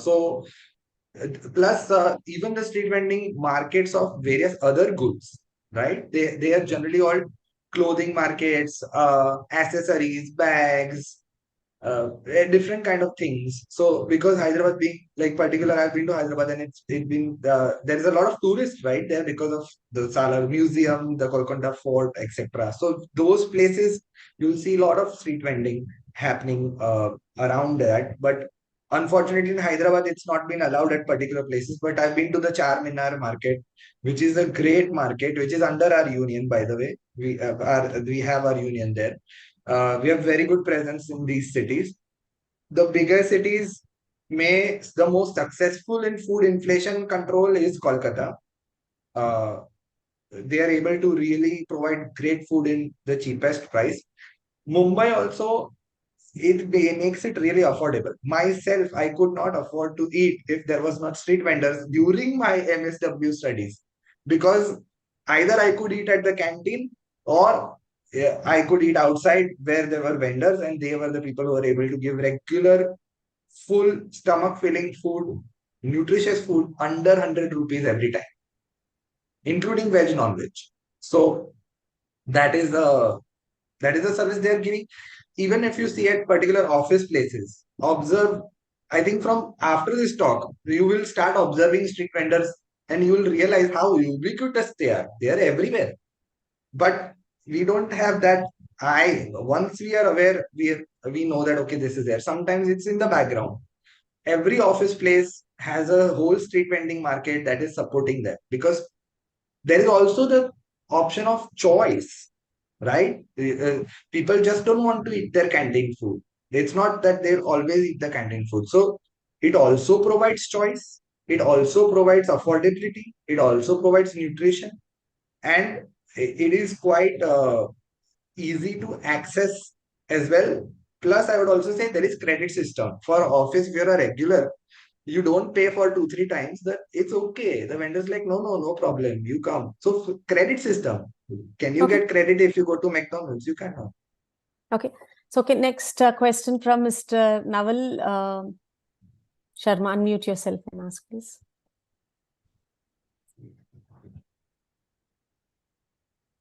Mr. Naval Sharma, please.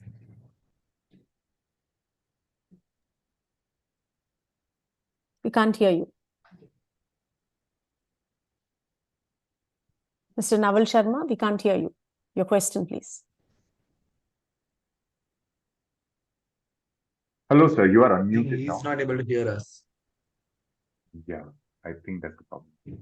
Okay, until then, Abhiranjan Kumar, Indian Constitution, Article 21 is about right to life, having implications of a dignified life and not a mere life. Now, the kind of subalternity and socio-economic condition the street vendors experience is a clear violation of this fundamental right before the very eyes of the policymakers, judiciary, law and order agencies, and the society itself. How can this condition be improved? So the very act that I'm talking about, I didn't have enough time, but there are salient points in it, which has been derived from right to life.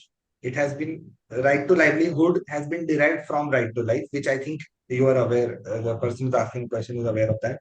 And from right to livelihood, right to street vending was recognized in a landmark case, which is called the Olga Tellis case, back in the 70s. And that was a Bombay case, and this person had fought for the right to street vending, in which it had been given by the court that there is no other form of sustenance. You have to allow people to street vend. It is a basic right, and a right to livelihood is a basic right. So that is where it came from, and the act also we are able to bring by that same constitutional logic. That's how the movement got the act. But how do we further work on it? Then that is that now that we have it on paper, we have to go towards implementation. The problems in implementation are going to be there. It has with anything legal precedence. First comes legality, then comes the implementation for any kind of social change, because this is a social change as well. The mindset that the authorities will that street vendors are equal citizens is a unique idea for authorities. If you talk to municipalities, very frankly, which I do many times over tea, they are like, whatever you are doing, sir, but we cannot.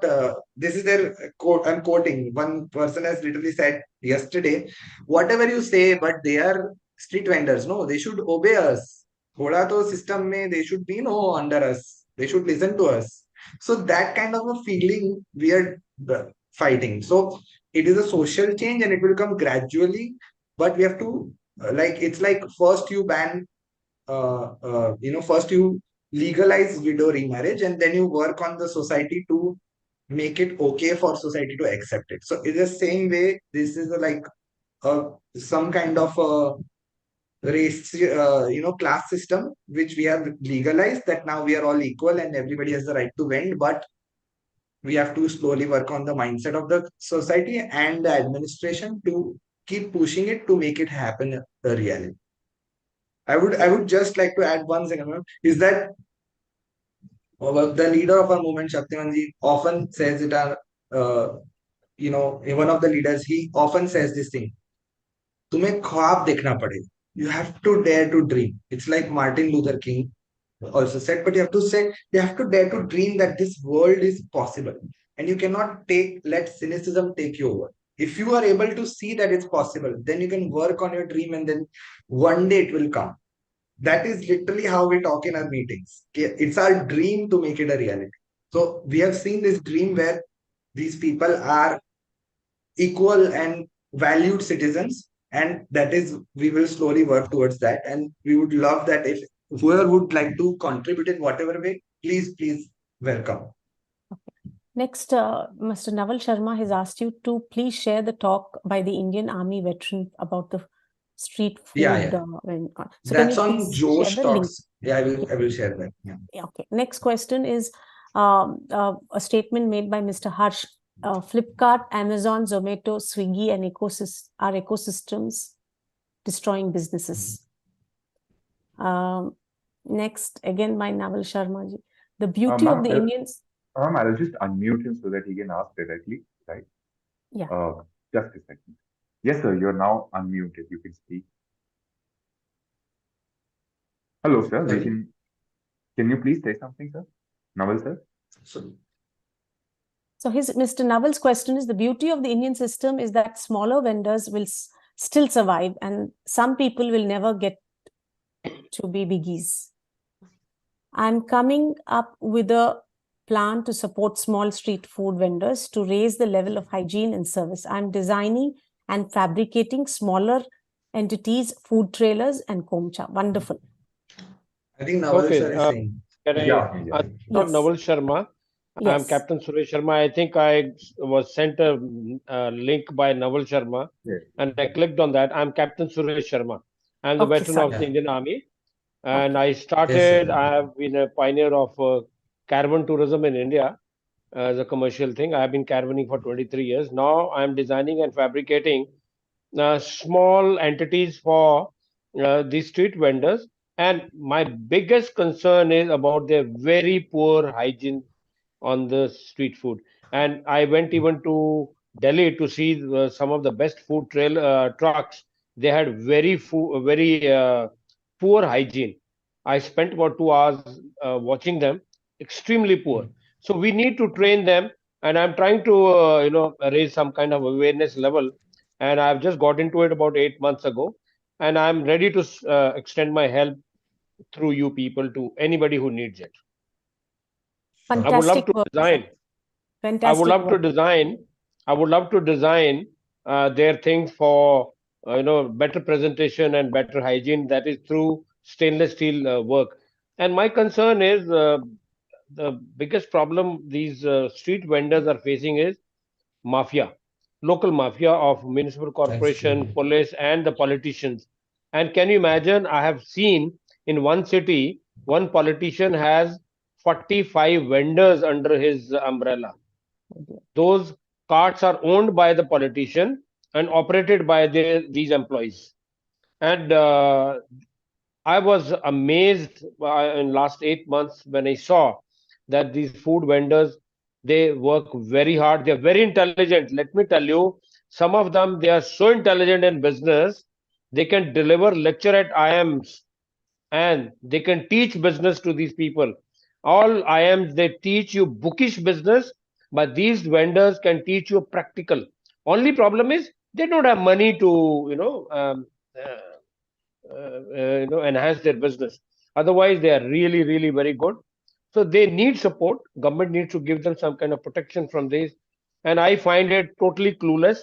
Chandigarh still doesn't allow, food trailers.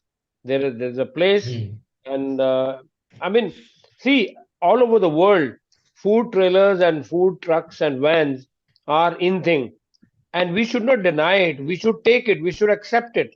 The thing is, in India, is a kahani of that pigeon and cat. Pigeon says cat is not there, but the cat comes and eats it away. Now, this street food thing is going to be so bad that it will be out of hands. Then we will get into it. and they really need support from you, people like you. Definitely, sir. Definitely. We have a presence in Chandigarh and we are fighting like literally, it's a struggle on ground with the administration. They just don't want street vendors. उनको लगता है Yeah. it's not beautiful. Their city is not going to be beautiful. No. Street vendors are there. Chandigarh हाँ. administration has given license to 16,000 plus vendors, and many of them they don't even pay their basic fee, so they are going to be blacklisted. But the thing is, we need to educate them about the hygiene, because the client who wants to pay money, who wants to have a quick bite on the go, is not going to eat on the street because of the hygiene. This is my experience in last 8 months. Right. Okay. If you ask me, I will not go and eat. So the paying capacity clients should be attracted by these people. We need to give them training and awareness, other than the support from the government also. And Jay, I am here in Chandigarh. I can give you ji, my ji. telephone number and everything. Let me know Sure, what sure, support you definitely. need. I have no dream to become Dhirubhai Ambani of India, and I would love to do my bit for the country. I've done always. I've given free services to this Tri City to educate people about snakes and snake bite. I have been self-funding it through tourism and all other activities. I don't have any NGO because I didn't Right. want to get paperwork. So let me know what support you need in Chandigarh.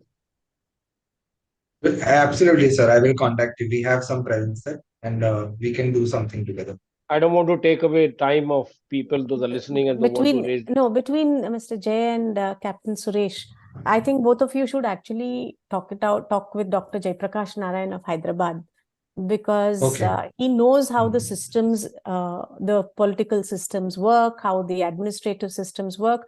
Now that you have an act, the Street Vendors Act, how to implement it, I think a meeting with him by both of you together would definitely make a difference. I'll ask Trishant will share with you. Jay, there is a huge area designated in the IT park of Chandigarh. The vendors are not moving there. It's a huge, beautiful place. I hope you know that. Yeah, we've heard of it. Vendors are saying unko wahan nahi jana. They want to stay where they are. So that's a whole thing. Anyway, Yeah, we will talk about.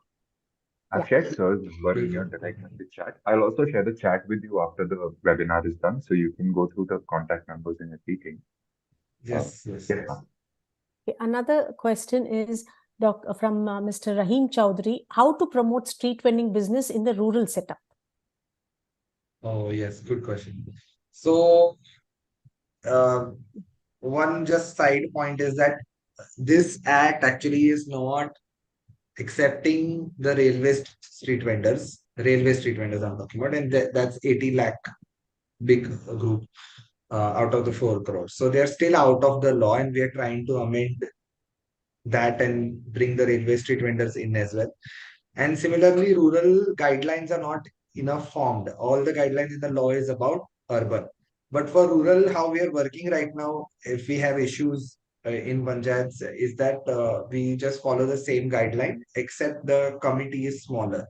So with rural street vendors, it is very different because uh, their location is even more important, because there are only particular locations where people are passing more, where street vendors want to stand.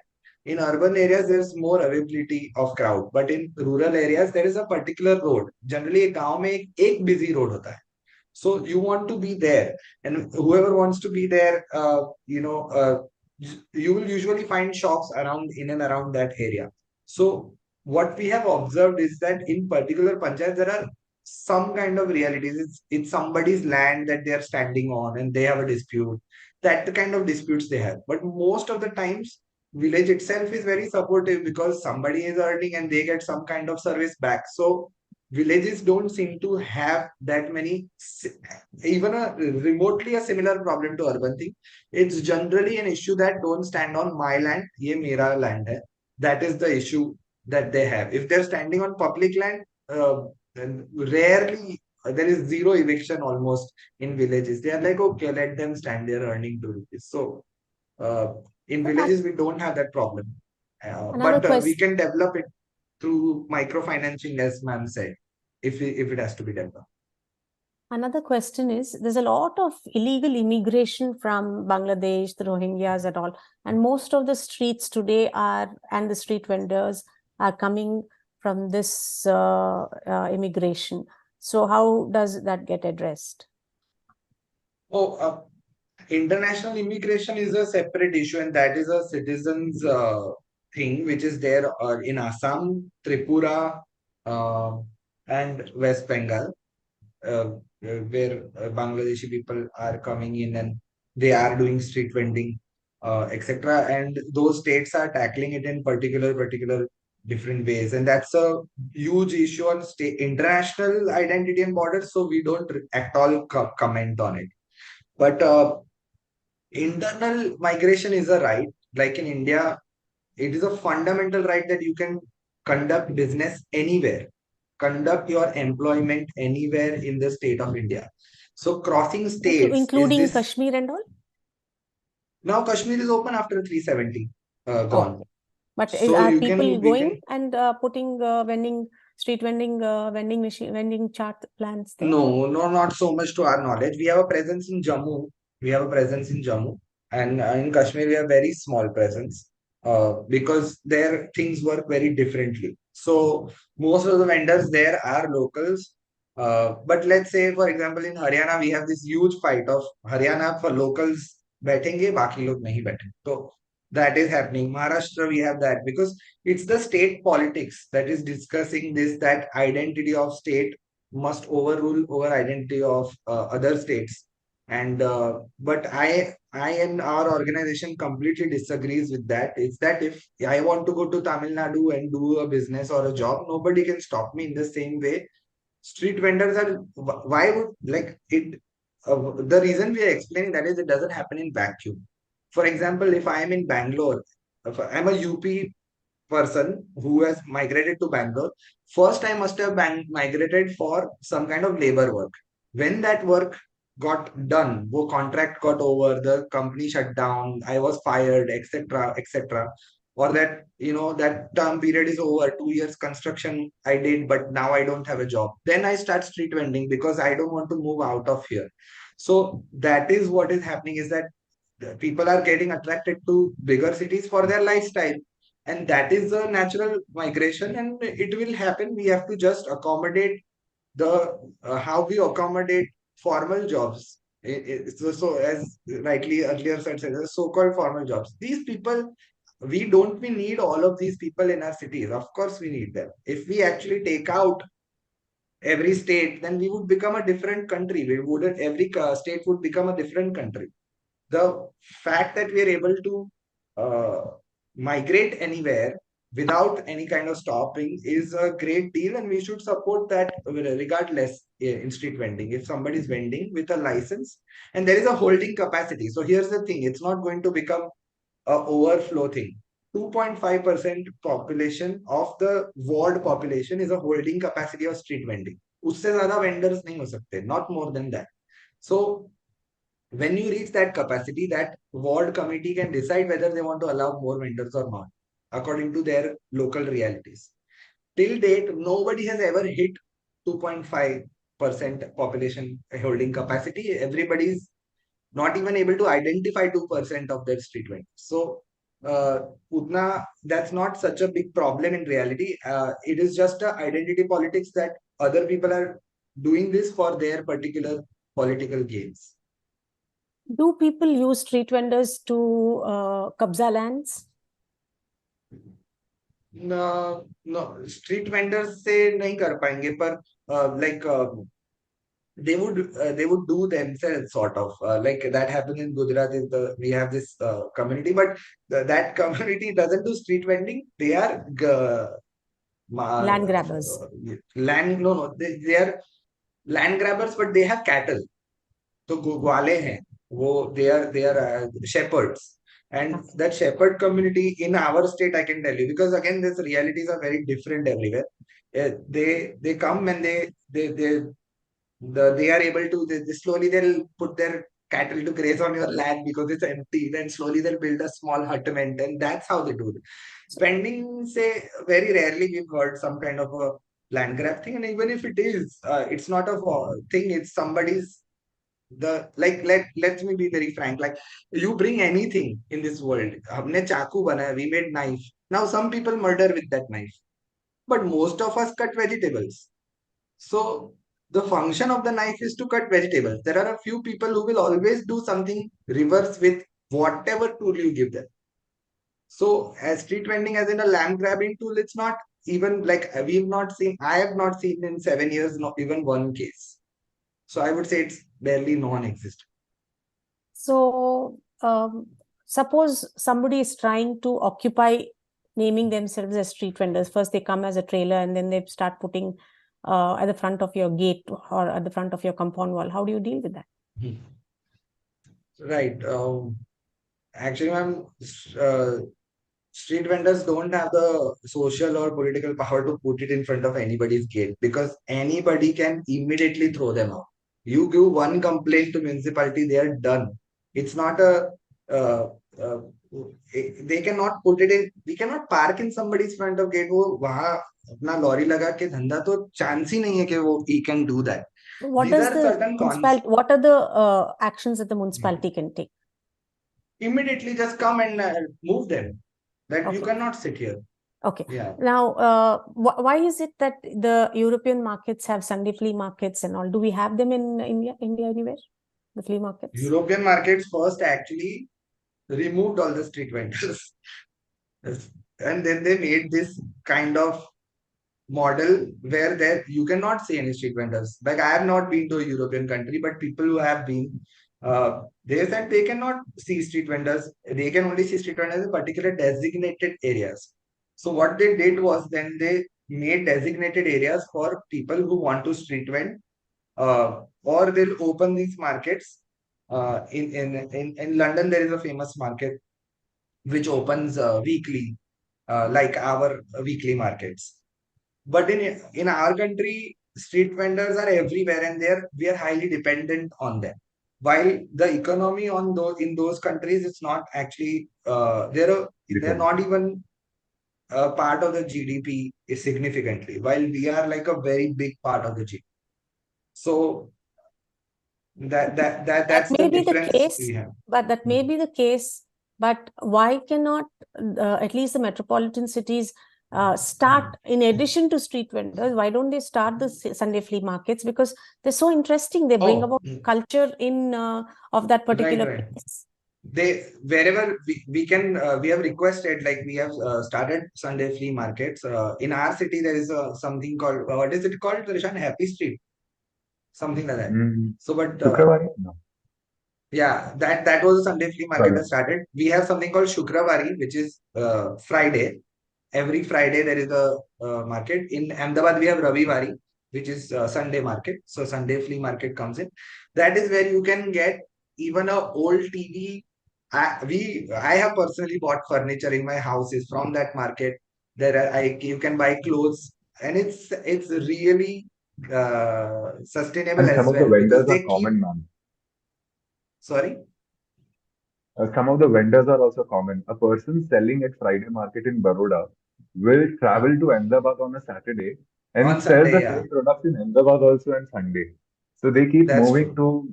to local markets in different cities in Local the markets state. like that. So there is in the law, there is weekly markets. There's space for weekly markets. There is space for seasonal markets. Like when you have Durga Puja, Navratri, then there's different. Holi, there's different. Diwali, you have special markets for that.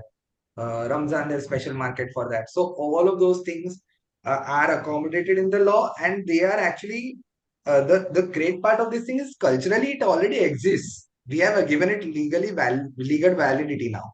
If there are particular issues, then we need to fix. For example, in Bhuj city, during Ganesh Chaturthi, there is a 2-day festival, and everybody from surrounding villages come to Bhuj and do a vending. That was a cultural thing from 200, 300 years.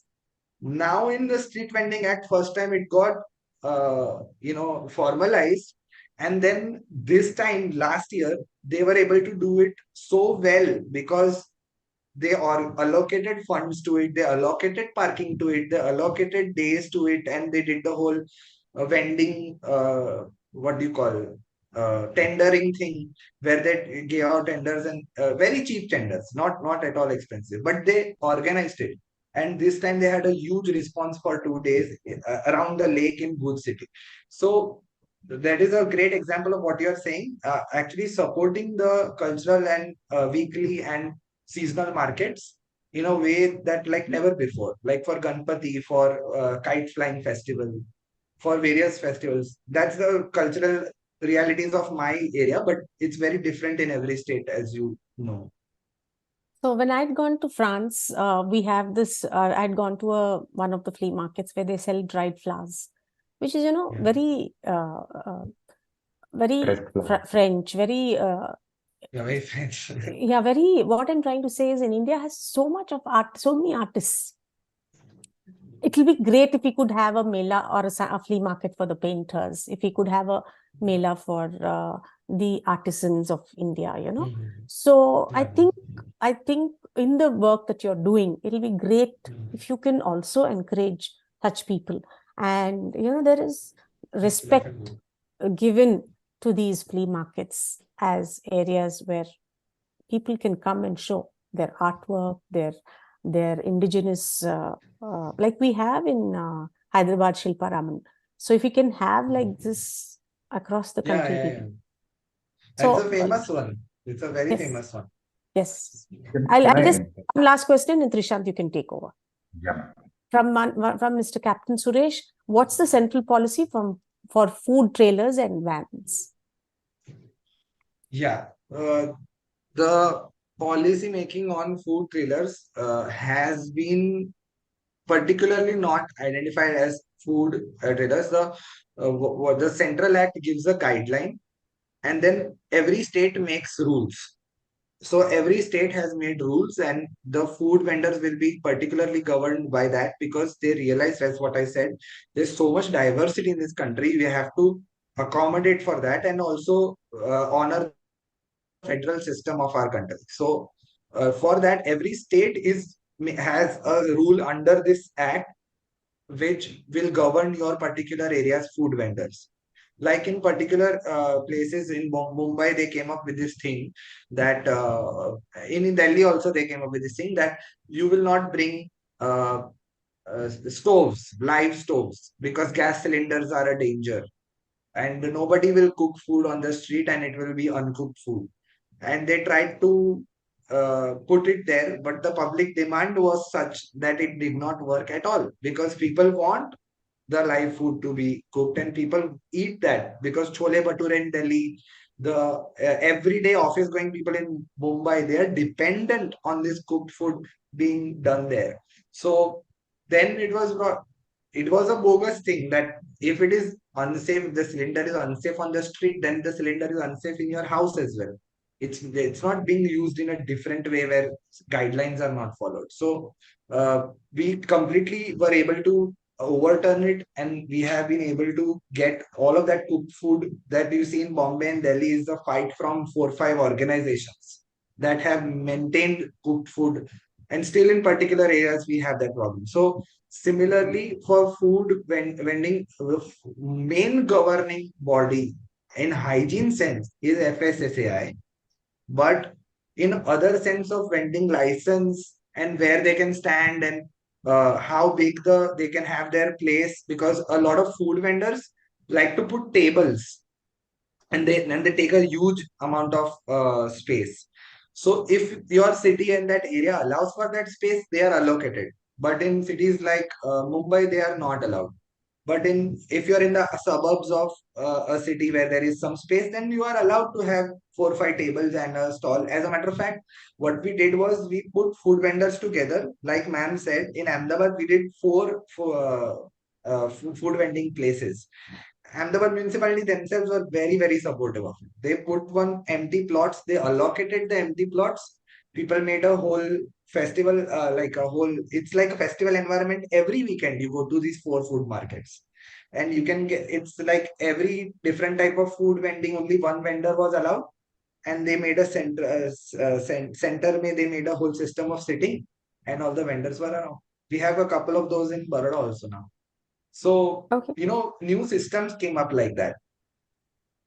Okay, then I'll just hand over to Trishant. I must acknowledge Yeah. Trishant and Jay. Fantastic talk.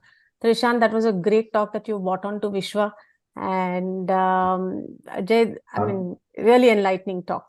Ma'am, I'd like to Trishant, tell Thank you a you. little more. Jai Vyas is also a musician. He's a drummer. He's a vocalist. He's a guitarist. And we've known each other for about 15 years. And Jai was a Yeah. judge for a show organized by my school. He was an alumni from the school. And ever since then, he's been doing social work and also promoting artists on several different occasions. We've 2 years Yeah. later, when I was 18, we started socializing at a tea stall called Masi.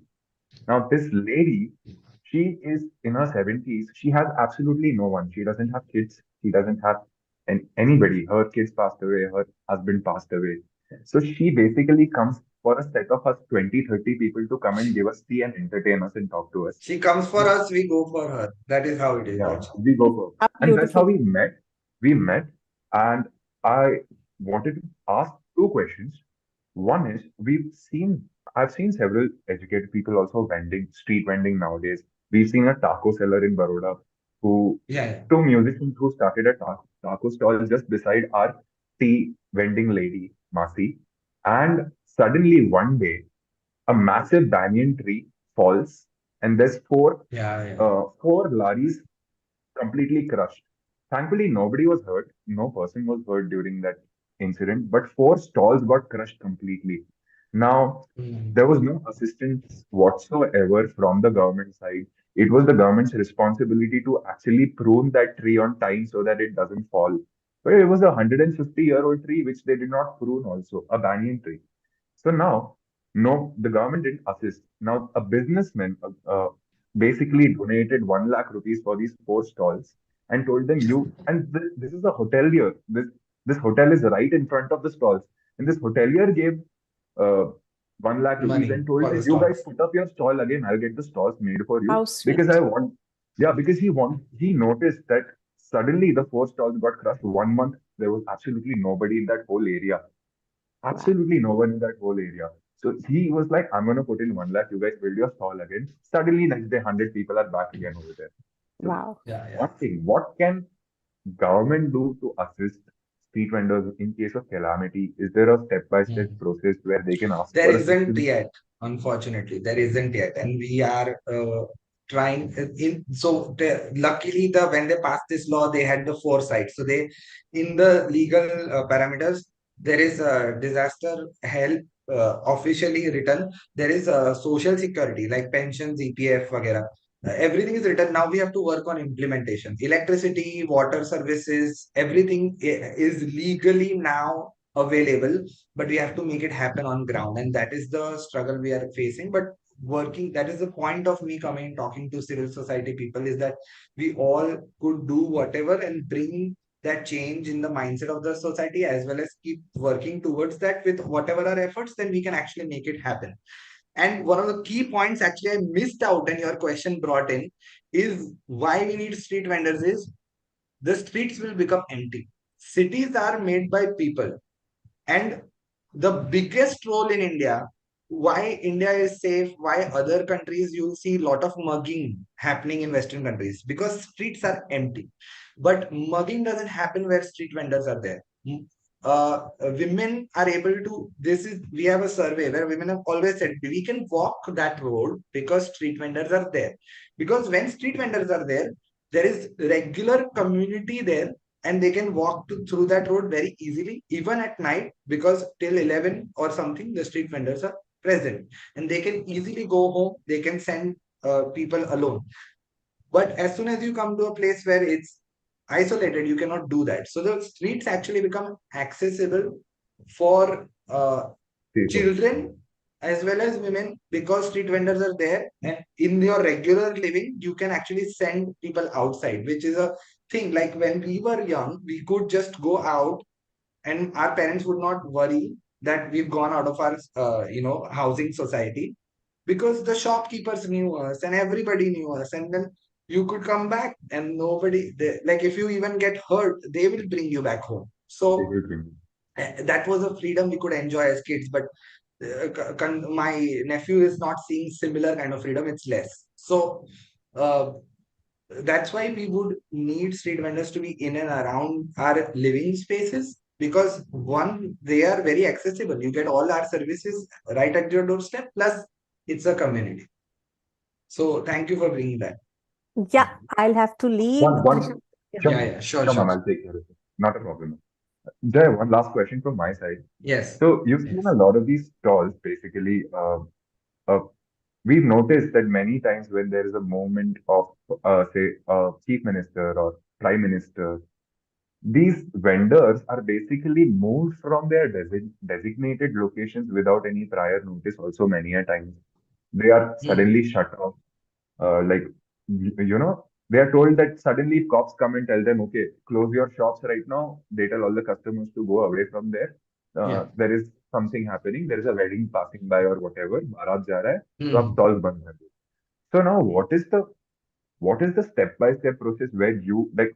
How do you fight against it? Who are the bodies you go and talk to, and uh, who you try to convince that let's put them back into their correct place, let them live in their correct place. Yeah, I know you. We are all sympathetic people on this panel, this meeting, so we feel like that, and I totally understand. Even when some VIP comes, or even at particular places, when certain events, they are like, now you close your stalls. So again, what happened was we had to first get some legality. So in legal space, this is not allowed without prior notice. And the town vending committee, which is a committee which also has members of street vendors elected, they will decide if there is such a need, and that rationale has to be passed in the town vending committee meetings. In the minutes, it has to be a reason why you are doing that. There has to be a real threat. Okay, if you are saying that prime minister is going to pass through this road, we understand, and vendors will happily close down their shop. But what vendors have experienced is quite reverse. I'll give you the real example. The vendors near JNU, उनका नाम राम भाई है, Shri Ram Bhai. He is part of our thing. I can even bring him. You can talk to him. They closed for Commonwealth Games because the city asked, and then city did not. They closed for an entire month and a half. They did not have any income. They did it on their own. And then when they tried to reopen, the city was like, "Get out of here, don't reopen." And that is when they got betrayed by the city and they started an agitation. Now during G20 also, they said that we will close, but we want it in return the days that we are supposed to close, and we will reopen on that next day. Right? And we even said this is our contribution, because we have cut the money from our pockets to allow this event to happen. So this is a contribution that you need to acknowledge for our contributions. That is how we are bringing it slowly. Right now, you have to understand the issue is that street vendors themselves are not confident enough. They themselves still see themselves as illegal. I'm talking about this law, but most of the vendors don't know. Even though we have 1,300 unions, the most of the vendors don't know so that they are legal. So their identity first has to become that no, I am not doing something wrong. Most vendors themselves think they're doing something wrong, they're illegal. So they give in to the authorities' orders and whims and fancies, and they pay all these people because they think there is no other way. So the bigger question is a developmental question, that how do you bring people who have never been under the purview of the law slowly into the law in a way that their Atma Samman, which is the most important thing, that dignity is maintained. With dignity and self-respect, they become street vendors, and they continue that with a new paradigm. And that is our work. Wonderfully answered. Thank you so much for your time, Jay. It was an absolute Thank you pleasure so talking much for to having you me. and understanding Yes. the massive sector which is continuously undermining. And I got to do a lot of things that I can probably, talk to people about. People around me who want to take actions, I can actually suggest some actions to them in Hyderabad or anywhere. Thank you, Captain Suresh Sharma, sir. Thank you for your continuous interaction during the webinar. It was a privilege to have you on board. Lastly, please take a moment to subscribe to WishwaTalk to get alerts on new and exciting talks, exclusive events, and access to the Vishwa community. Follow us on YouTube, Instagram, Facebook, or LinkedIn for future updates. And do not forget to subscribe to WishwaTalk. You can look forward for the future events on our Instagram. You can register through our website. You can also contribute to the fundraisers and material donation campaigns and share them around with people who might be able to contribute the needy. Thank you so much for your time. I will see you for the next session on 14. Jay, I will request you to join a breakout room link that will pop up on your Yeah, screen sure, right now. sure. Yeah. Radhika, could you please? Thank you, everyone. Good afternoon. See you later.